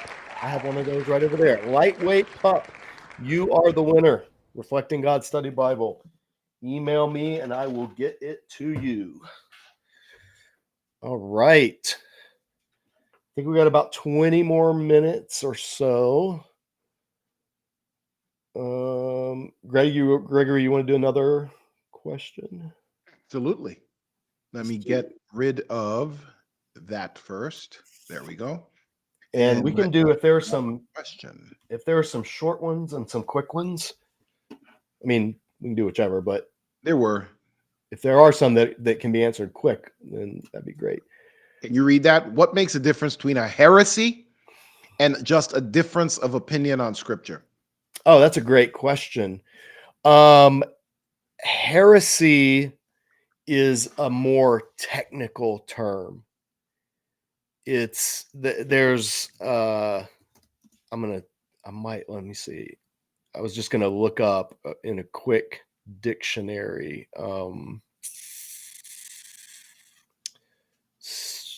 Give me 1 second.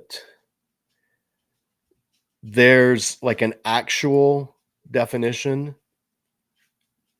And then, let's see. So yeah, I'll pull up I'll just use the Erdman's dictionary. Move this into this tab so it'll show up. All right. So yeah, can you share my screen, Gregory? Yep. So this is from the Erdman's dictionary.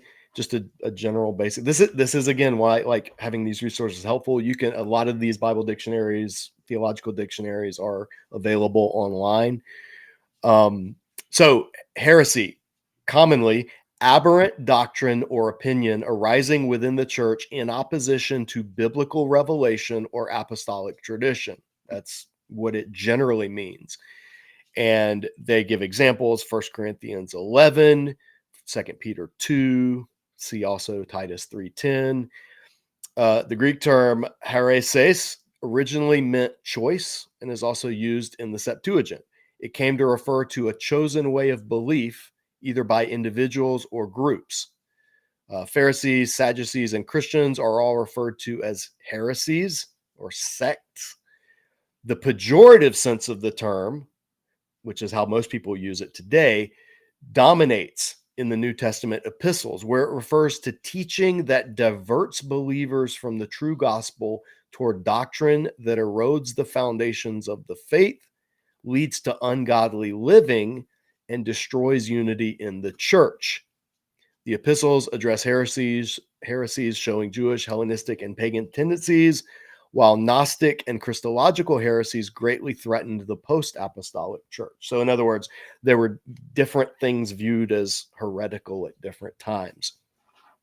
So heresy, there's like what has been ruled heretical would require ecumenical councils and Christians to come together and rule on something.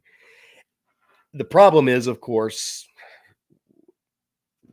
what's that, like that could just be disagreement, right? Like what's to say what's heresy and what's not.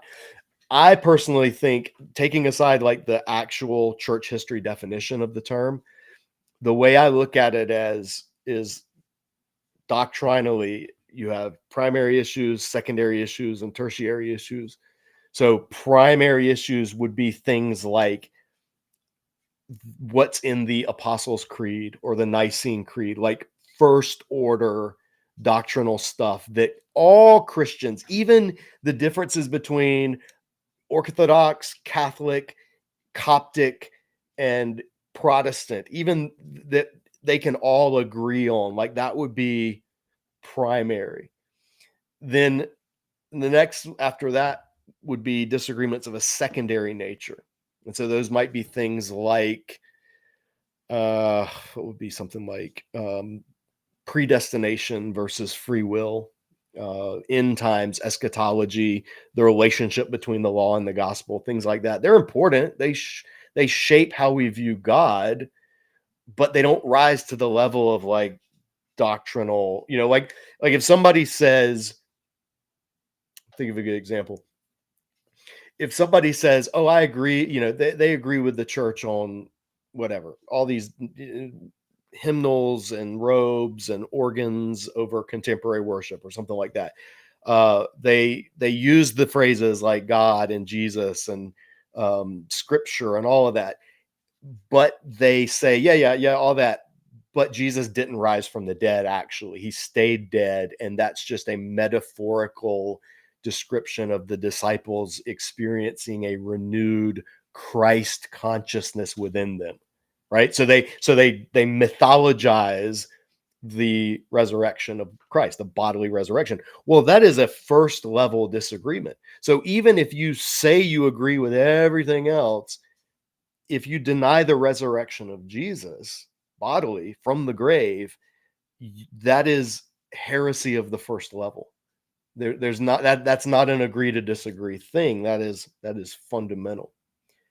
But if you're like, no, I agree Jesus rose from the grave, I agree, I can say the Apostles' Creed, I can say the Nicene Creed in good conscience, I agree with all of that, but we disagree on something outside of that. Can women be ordained as pastors or not? Was the earth created in 6 literal days or ages of time? Like those are the kind of things where you're like, okay, we can, even if we disagree strongly, that still is not at that level of heresy.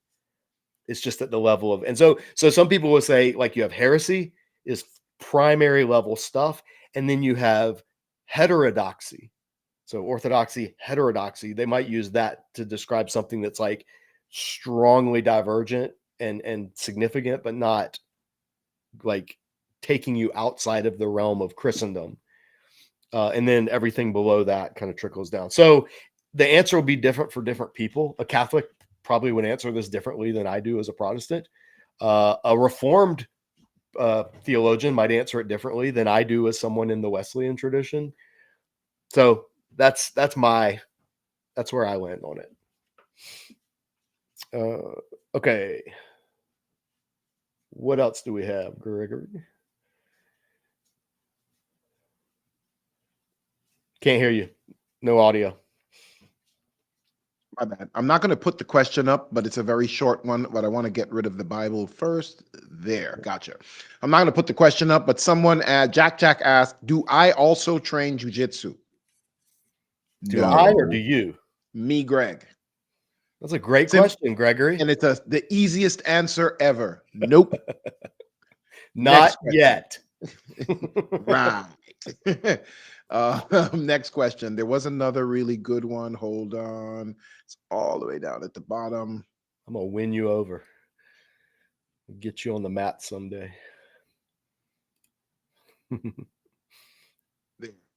you see that one? What is appropriate application of James 5:14-16 for a chronic illness that doesn't make you bedridden every day? I feel like that's kind of short-ish. All these New Testament, you guys are killing me.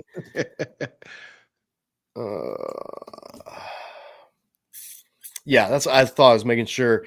What is the appropriate application? I don't understand the difference between a chronic. The verse is anyone among you sick? Let them call the elders of the church to pray over them and anoint them with oil in the name of the Lord. And the prayer offered in faith will make the sick person well. The Lord will raise them up. If they have sinned, they will be forgiven. Therefore, confess your sins to each other and pray for each other so that you may be healed. Prayer of a righteous person is powerful and effective. The appropriate application would be to do that. Do that. If you're sick, have the elders pray over you. Anoint them. Be anointed. That's we have no control over what happens after that, because that's not a matter of human effort. That's a matter of God healing. And so I think the appropriate response is to always ask God to heal if you want to be healed. I don't think God always does heal. I don't think he healed Paul when Paul asked 3 times to be healed of his thorn in the flesh, which I do think was an actual condition. I don't think it was metaphor for false teachers. You can see the episode here with Ken Birding where we talked all about that. So yeah, I think that's the application. Do it. Like, pray for healing and then leave the results to God.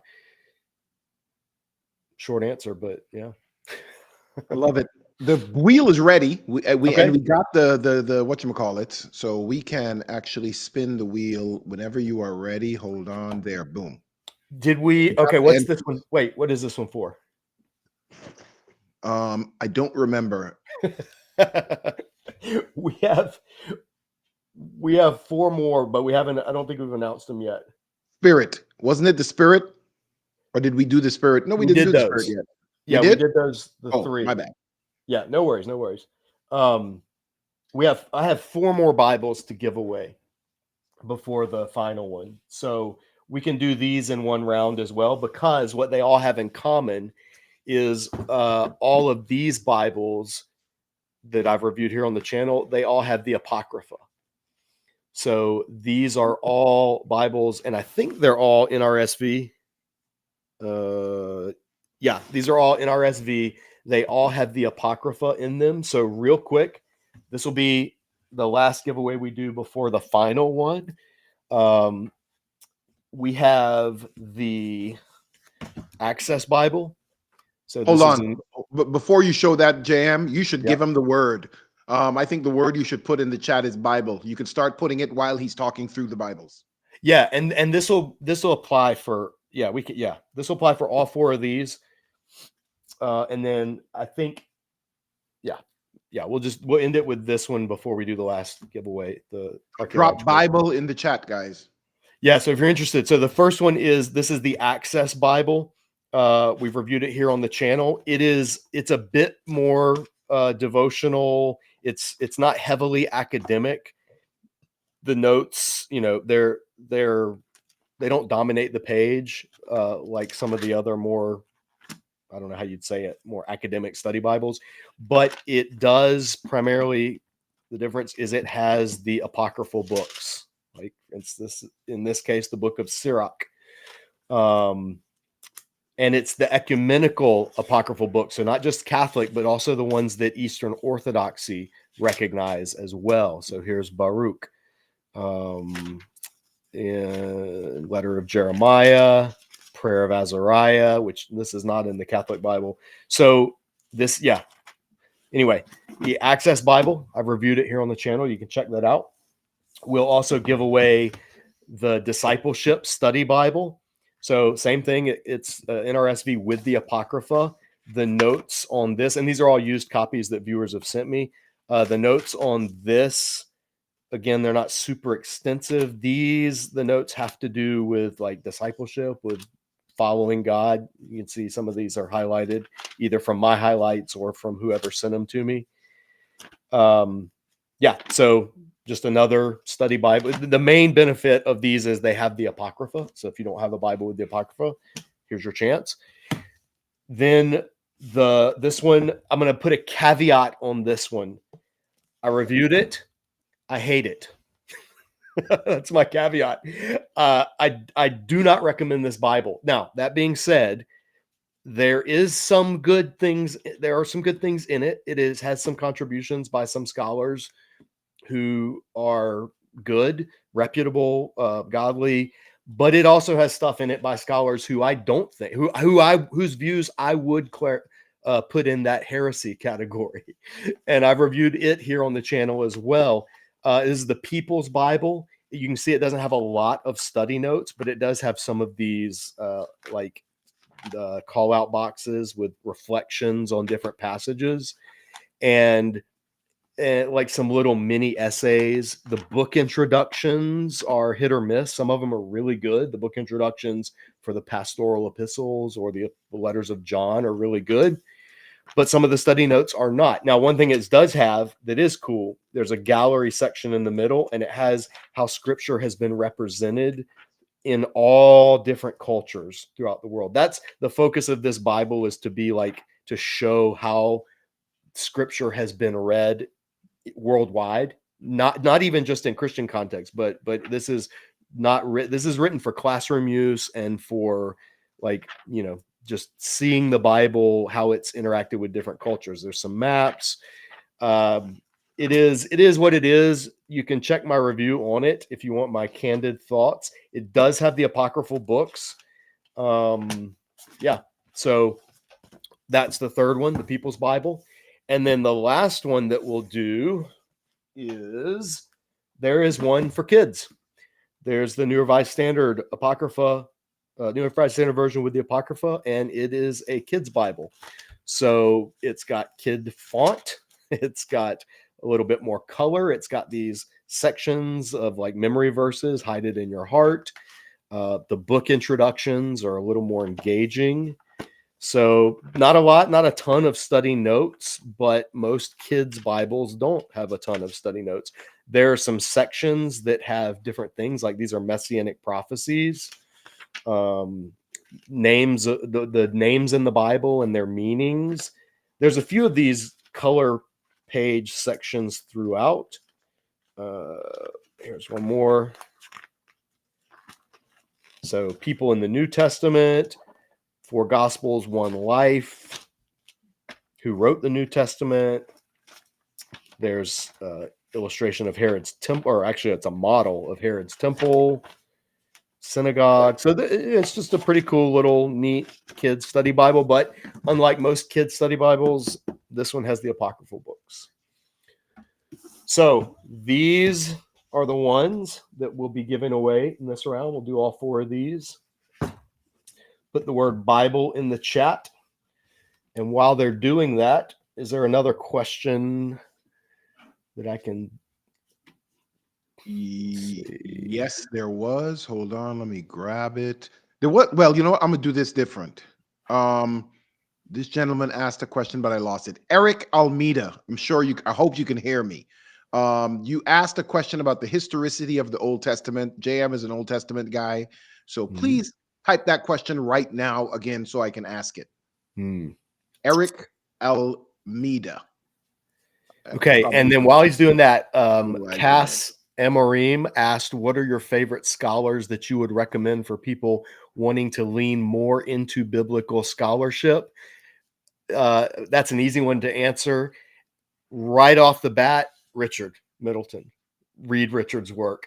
Our mutual friend Carmen Imes. Facts. I recommend Carmen Imes's work. Nijay Gupta.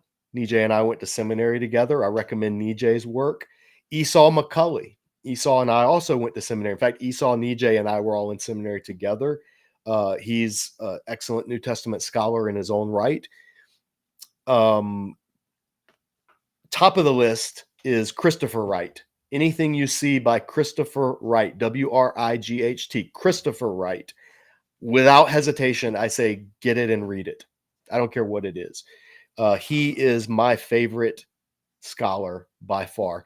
N.T. Wright, also no relation, but I refer to them as O.T. Wright and N.T. Wright because Christopher Wright is an Old Testament scholar.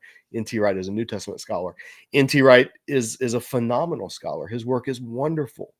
Don't always agree with him, but he's still really good. Some other scholars, I mean, there's so basically anyone that I've ever had on Disciple Dojo, it's because I would recommend people read their work. So we just had Andrew King on, Old Testament scholars, Matt O'Reilly, Wesleyan Global Methodist Church, New Testament scholar, Lois Tverberg, author that focuses on the Jewish background of Jesus. I love Lois's work. I think she's great. Sandra Richter, Carol Kaminsky.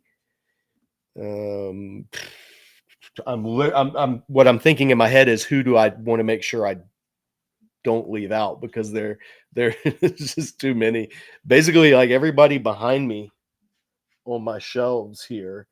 Yeah, Craig Keener, Ben Witherington, obviously David De Silva.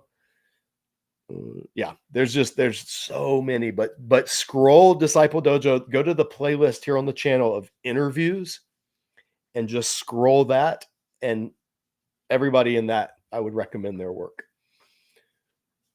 But yeah, top 5, if I had to say top ones, off the top of my head, Christopher Wright, Carmen Imes, and David De Silva. Those I'd say start with those 3. Because you get a kind of they do broad and they have a lot of popular level work. And the big question, well, not the big question, the OT question is there. Could you do a brief overview on the historical controversy raised in modern times on the historicity of the pre-divided, holy cow, this is a technical question, monarchy texts of the Bible, and how do you see this issue? I have no idea what he's talking about. Have fun with this one, JL. So I think all I mean by that, Eric, is I am not that smart.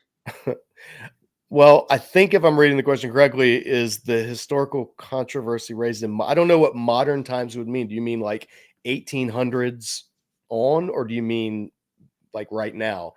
And then the history pre-divided monarchy text. So the text, so the Torah basically, and the prophets like Joshua, Judges, Ruth, that would be the 1st and 2nd Samuel would fall into that because the monarchy doesn't split until after that in the book of Kings.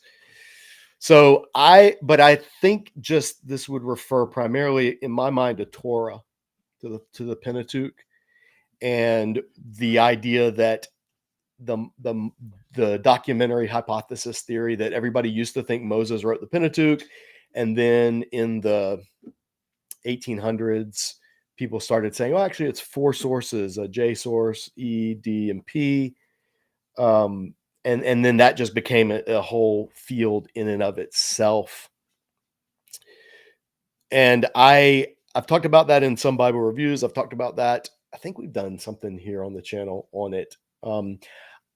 If that's what you're asking about, Eric, if I'm reading this correctly, and you are asking primarily about the Pentateuch, I do not hold to a documentary theory. I think documentary approaches are theories in search of data.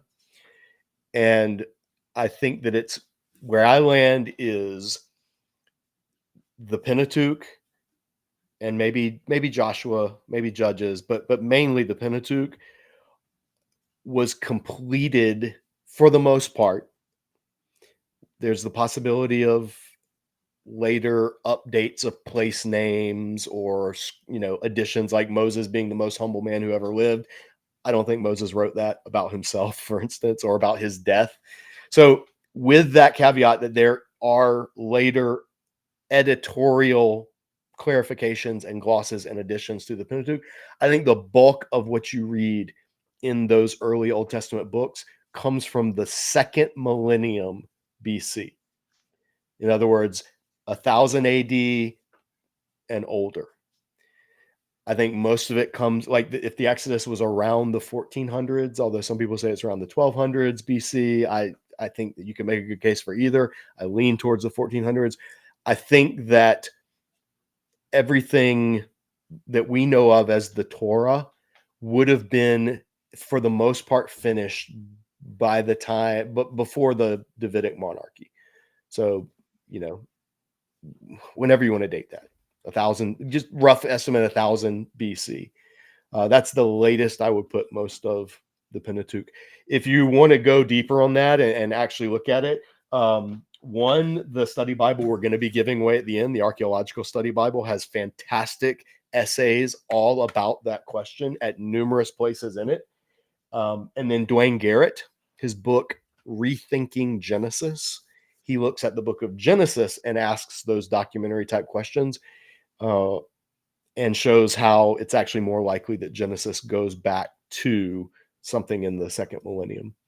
So there's a lot more in that. That's a whole field. And so, no, I can't give a survey of it. Obviously, it would just run afoul. But I would say start with Garrett's work in rethinking. Actually, start with the Archaeological Study Bible, and then read Garrett's work, Rethinking Genesis. Also read behind me on the shelf, I think it's somewhere behind me, Nahum Sarna. I think it's Sarna.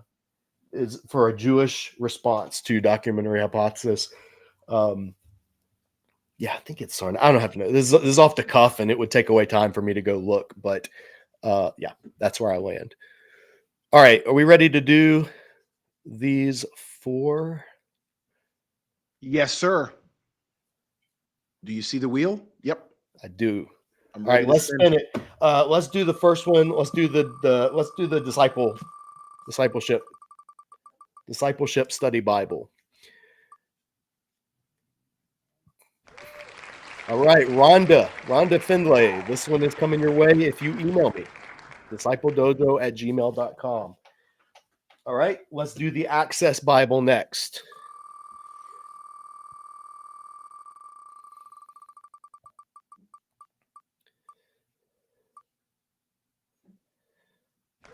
Jason Maelstrom.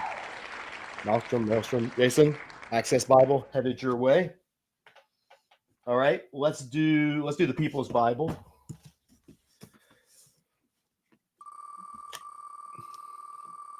And again, if nothing else, you get the Apocrypha in it. So,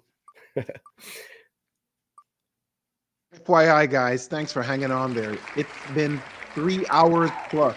oh man, And the same viewers are right there online with us. Loving it. All right, Lightweight Pup. Did you already win something? Yep. Lightweight Pup. I love you. I love your name, but you've already won something, so we got to spin it again. Glad you have the memory of that, because I did not. Well, that's a name I'm going to easily remember. All right, Caleb Stover, People's Bible is headed your way if you email me. Remember, the email is discipledojo at gmail. All right, last one is the kids. And I'm not going to lie, of these 4, this one I think is my favorite.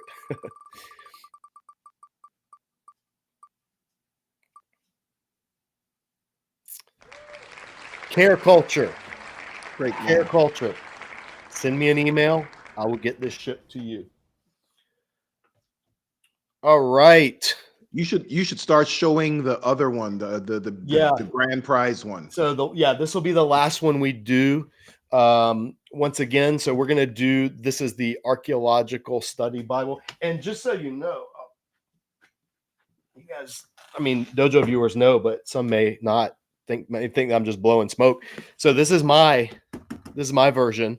This is the one that a viewer sent, donated. This is out of print. My version is not index tabbed, but I'll just show you. My version is, this is my actual teaching study Bible. It is, if you've watched some videos, it is heavily marked up. As I teach through the text, I'm always taking notes. I use this to teach all of the episodes you see here on the channel of Genesis through Ruth in our study series. This is the Bible I'm holding. I had to get it rebound because the cover wore out. This is my favorite study Bible, hands down. It has the different locations of the Red Sea route. We've done a video here on the channel where I use Google Earth, and show the different routes of the Red Sea. This is one of the few study Bibles I know that not only has the northern route theory, the southern route theory, but it also has the Arabian route theory, which if you watch that video, you know that that's where I actually end up. This is the one that I favor.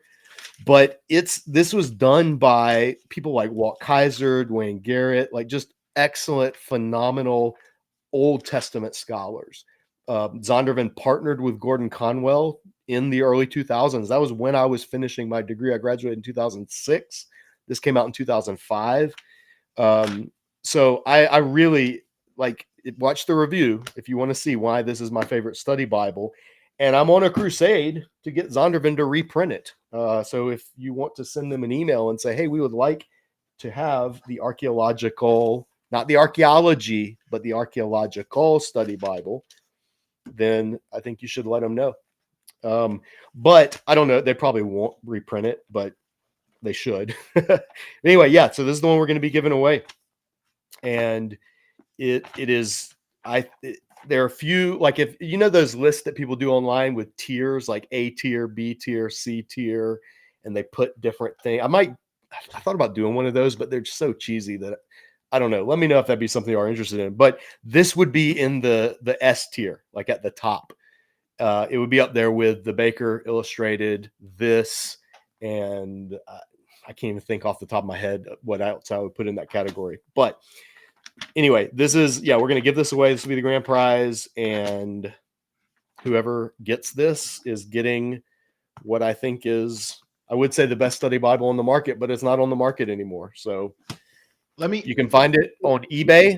You can come across that's it. Exactly where I was just going to go. If I may hype it up some more, I have my own copy. There's my copy as well. There you go. I have it pulled up here on screen right now. It is available on Amazon. The manufacturer does not make it anymore, so it's secondary seller selling it. It's on Amazon right now for $148.92. And that is not, I've seen it for $350. I've seen it for almost $400. That's what this, it is in high demand. So JM giving one away freebie, you're going to want to put your name in here. It is a boss killer Bible. Yeah. Yeah. And I think somebody just said in the comment, they should reprint it in something not the NIV. I actually agree. This is the NIV 1984. And it's because Zondervan, this is a Zondervan thing, and Zondervan Bibles are mostly NIV. But it used to be, it was also printed in the King James. There is a King James version of it out there somewhere. I wish they would have, I would love to see it in as many translations as the Life Application is available in, because I do think it's that good. And, publishers respond to markets. At the end of the day, even Christian publishers. And so the best way to get something is to let publishers know that there's a demand for it. So let's go ahead and let the archaeological, and you got to spell it correctly. I am just kidding. No, I am just kidding. I don't even always spell it correctly. And you know what? I always leave out the A in archaeological. That's how I have to say it in my head, archaeological, or else I'll misspell it. Because you don't spell archaeology with the A. Exactly. You spell archaeology with just the E, I think. So, yeah, there is an ESV archaeology Bible. It's not as good. I've reviewed it on the channel. You can check out the review. It's fine. It's okay. It's not a bad Bible, but it's just okay. Yeah, that one that Greg's holding up. It's fine. It's got some really good contributors to it, but it's apples and oranges, like not even in the same category. So is that the word that we're asking people to put in? Please, for the love of God, no. NIV, just NIV. No, everybody's. I'm looking. They're already doing archaeological. Let's Archaeological. It is. Let's go with archaeological, and you can spell it if you just do your best. Give you a question to chew on while we're waiting on. Yeah, and we'll go ahead and take these. This will be the last one we do, but we'll do a few questions in between, so we'll give everybody a time to enter. Somebody asked, why don't they make it anymore? The answer to that is because initially when it came out, it didn't sell as well. Bible publishing is such a saturated market. There are so many, I'm going to be candid, there are so many bad study Bibles out there. And by bad, I mean poor quality, but they have somebody's famous's name attached to them. And so people buy them because of that the market is just flooded with meh. And so the really good stuff that comes out, that's one of the reasons I do Bible reviews on Disciple Dojo channel, is to let people know what is fluff and what is really good. And unfortunately, the things that are really good don't always make the bestseller list. The things that are popular are not always the things that are good, because people don't always want to surround themselves with quality. It's like the food that's the best for you is not the most. There's a reason there's a McDonald's on every street corner, right? But it's hard to find really good, healthy food. So it's the same thing with Bible publishing. I don't know. I just know that publishers listen to market wants. And we had after the review of the Baker Illustrated Study Bible, which I'll show you guys this one. This was my other recommended study Bible. This is the Baker Illustrated. This is also out of print. It's in the CSB translation, but this, if I had to put, like, this is the closest thing that's a contender to the archaeological for my money. And also this Bible is out of print as well. If you find one of these, here's what the title page looks like. If you find a Baker Illustrated Study Bible anywhere, I would say buy it, because these actually on eBay, I've seen them listed at $900 just because it's out of print and super rare.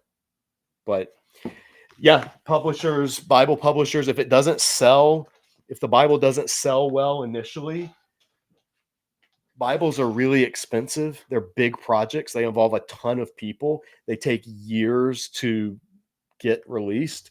So if one doesn't sell well initially, then the publisher will not have incentive to keep putting it out there. Some sell really well all the time. NIV Study Bible, Life Application Study Bible. Those are good. The CSB Study Bible, it's good. Like, they're really good Bibles, but it's a hard industry. Okay, David Lopez asks a question: have you had non-Christians or Jewish believers interviewed on your channel? Why or why not? Yes, I have. I just had Rabbi Beth Lieberman on. I think I said Leibowitz earlier, but Beth Lieberman. I just had Rabbi Beth Lieberman on last month to talk about the revised Jewish Publication Society translation that just came out.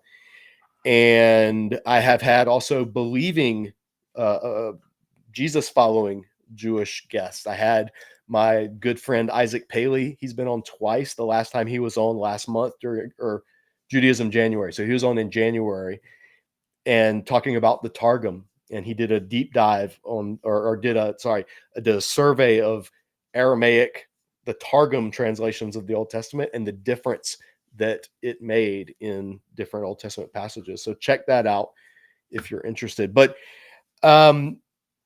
I don't do a lot of polemics. I don't really do debates, and I don't do a lot of sensational stuff. So I know some people would be like, have guests on that they can intentionally debate. And I don't really enjoy that. And there's enough of that out there on YouTube. So that's not what we do. Honestly, my focus is on biblical scholarship and biblical discipleship related material. So that's the bulk of my guests are going to be in that realm.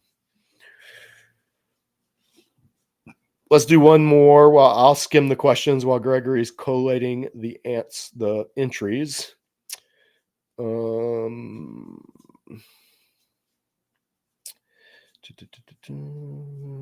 Yeah, somebody said there's an ebook version of the Zondervan Archaeological. There is, and the Baker Illustrated is available digitally. So only the print versions are out of print, but digital resources don't go out of print. Third Orange says, I could do another 3 hours. Keep it up. I'm glad you could. I could not. Gregory probably couldn't either. But we do appreciate it. These Dojo episodes, these open mats we do based on when Gregory and I can coordinate our schedules. And so we will do some more, but not tonight. I got a shout out. I just saw in the list of names of people that are in contention for the Archaeological Study Bible. A good friend of mine, a friend of mine from Australia, at least she used to live in Australia, Cass Blake.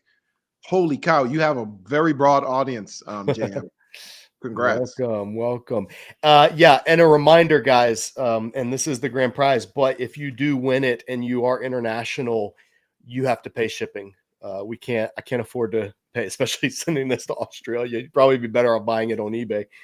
But if you do win and you have a US postal address, I can send it to you. If not, you'd have to pay shipping, and shipping can be ridiculous, unfortunately. So just with that caveat in mind, there was somebody else mentioned real quick that they mentioned Scott Hahn, and Scott Hahn, that reminded, I've never met Scott, but he also went to Gordon Conwell.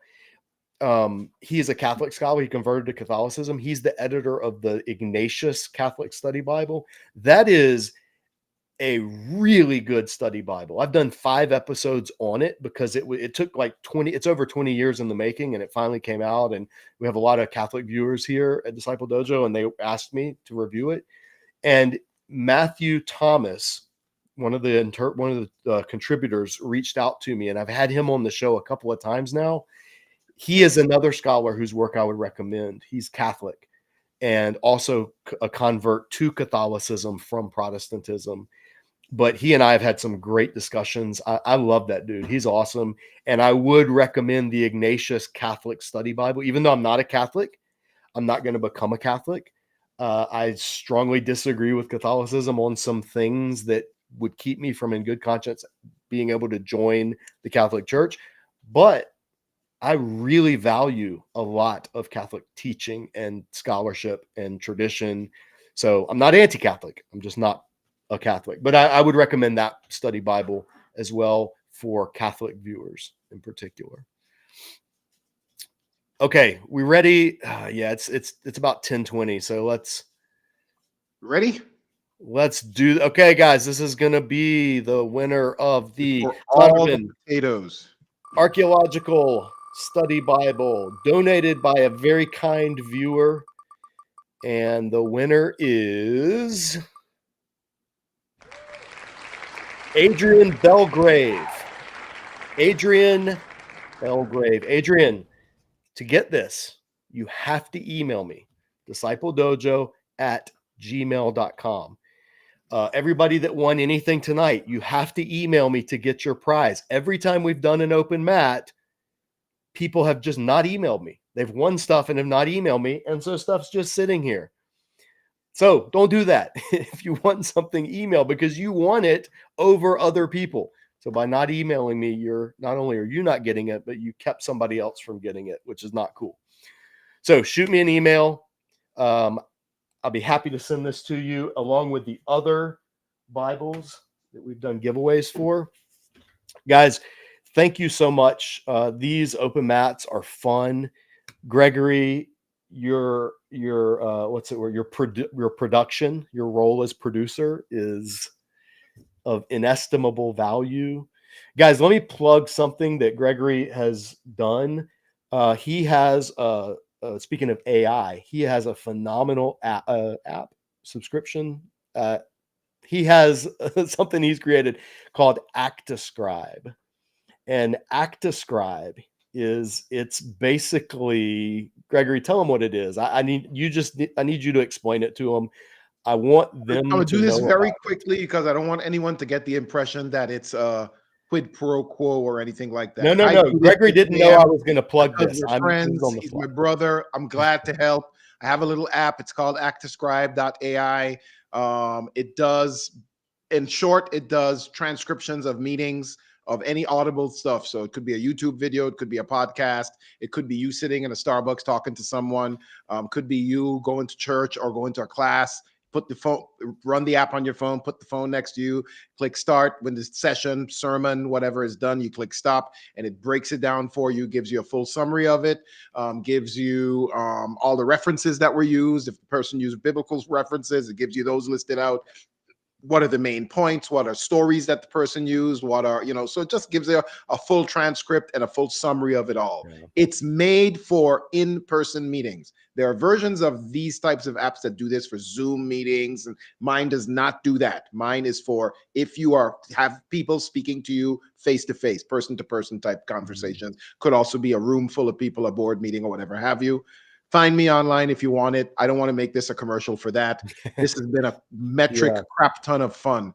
Thanks again for allowing me to help out here, JM. Absolutely, brother. And I do want to do a commercial for it, guys, because it is really good. I actually have run a couple of my podcast episodes. I was teaching through a biblical book, and I was like, I want to turn this into like a discussion, like a small group Bible study. It's all my material. I just don't want to sit down and have to listen and do all the references I made and all. And I asked Gregory, and he was like, oh yeah, I can do that. And he just sent me this little video of how to do it. And guys, it's amazing. ActiScribe. It's like having a scribe in your pocket that will take notes on any. I'm going to use that. I love that. It's like having a scribe in your pocket. Yeah. It's fantastic. That. So guys, check it out. ActiScribe.ai. Gregory's not, he didn't know I was going to plug it, but it's worth it. I wouldn't point you to it if it was crap. So check it out. And follow Gregory too, guys. Gregory's Disciple Dojo is friends of his channel, Bible Hacking.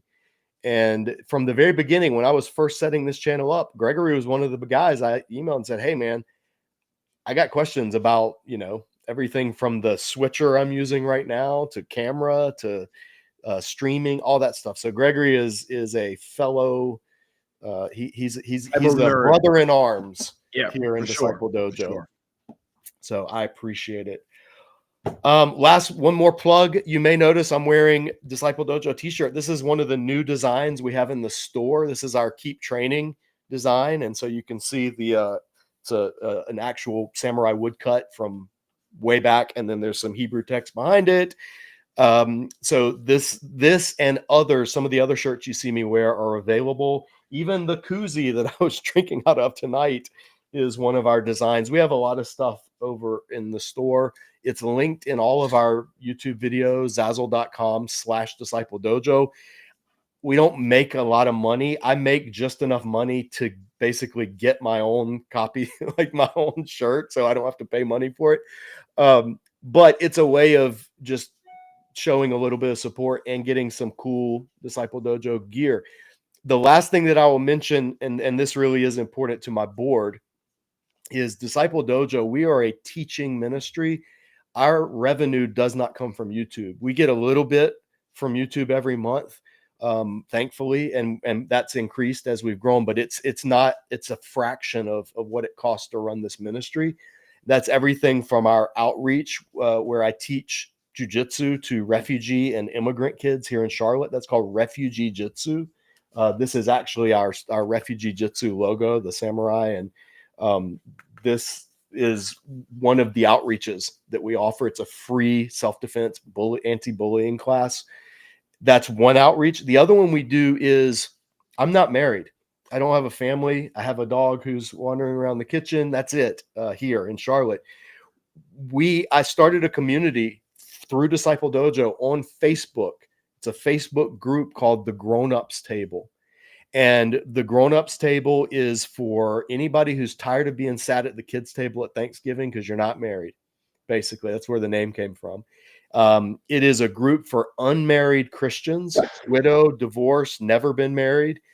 It's a Facebook group and it's worldwide.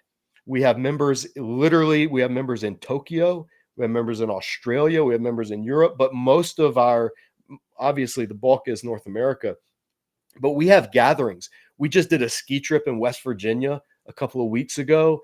Richard Middleton, who was on the stream earlier, he was the speaker at our beach retreat last year down in Georgia. We're doing that again. The community is amazing, and there are close to 4,000 members, single, unmarried Christians all over the place. And the goal is connecting unmarried Christians with other unmarried Christians, not as a dating service, although we're happy for people to date. And we've had some people that met and married through the group. But the goal is to give that community so that you're not coming home to an empty house every night, but you actually can connect with other people. And churches aren't always super friendly towards Christians or towards single Christians, or they don't always think about single Christians. But the majority of adults in America are unmarried, and unmarried Christians are making up a huge population in the church. So that is another outreach of Disciple Dojo. Yeah, Colton's a member of the Grown-Ups Table. I love it. We have other grown-ups that have been on the chat as well. And the community that's formed been through that I did not plan it. I just started the group because I wanted it, and it has blown up. But the only way you can be involved with it is on Facebook. It's facebook.com/groups/Grown-Ups Table, all one word. And it's amazing community. So all of that to say, that is part of what Disciple Dojo does, in addition to this YouTube channel, in addition to the resource reviews, the scholar interviews, the teaching series. Like we're currently walking through the Olivet Discourse. Session 10 of that is coming soon. So all of that is supported by our monthly Disciple Dojo donors. If you appreciate this ministry, the biggest way you can help us is to become a monthly Dojo donor. There's no tier level. I don't see who gives what. Our finance director handles all of that, and he works as a volunteer. And it's just, you can give whatever you want a month. But if you do become a monthly donor, even if it's $5 a month, send me a message through the website. And I've had some of these patches, like what I'm wearing on my hat. I have a bunch of these printed up, not a bunch, there's like 40, but either light color or dark color. If you become a monthly Dojo donor, or you are currently a monthly Dojo donor at any amount, send me a message letting me know, and I would love to send you a patch. You can put it on your hat like I do. You can put it on your book bag. I don't care what you do with it, but just as a small thank you, and a token of appreciation, because that's the only way I exist as a ministry, is through our monthly Dojo donors.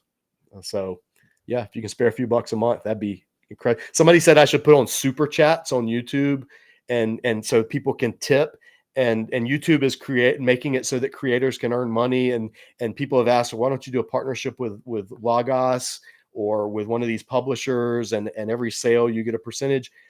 Honestly, I don't want to do any of that because I'm not comfortable with it. I don't ever want anything Disciple Dojo does to be in exchange for money. So I just have to trust that God's going to honor that, and people that appreciate the ministry will find their way to becoming Dojo donors, rather than me doing all the paid membership, Patreon, tier lists, insider perks, all that. I don't knock anybody that does it, but I don't want to do it. So, all right, that's the housekeeping. That's the final plug. Thank you so much, Gregory. It's always a pleasure. I'm looking forward to hanging out with you when you get to Charlotte this spring. We'll have an epic time, and maybe we can make some video stuff then. Muted. I can't hear you. You muted yourself. Yeah, we'll do some live content in real life. That would be amazing. I'll just slide my chair over and we'll have you come into the studio. Exactly. That'd be awesome, brother. Thank you so much, guys. All the people in the live stream, you guys are amazing. Thanks for tuning in. Yeah, we'll call it a night with that. Do you have a sign off, Gregory? Just bye. Well, Disciple Dojo viewers know my sign off. As always, keep training. Thanks, brother.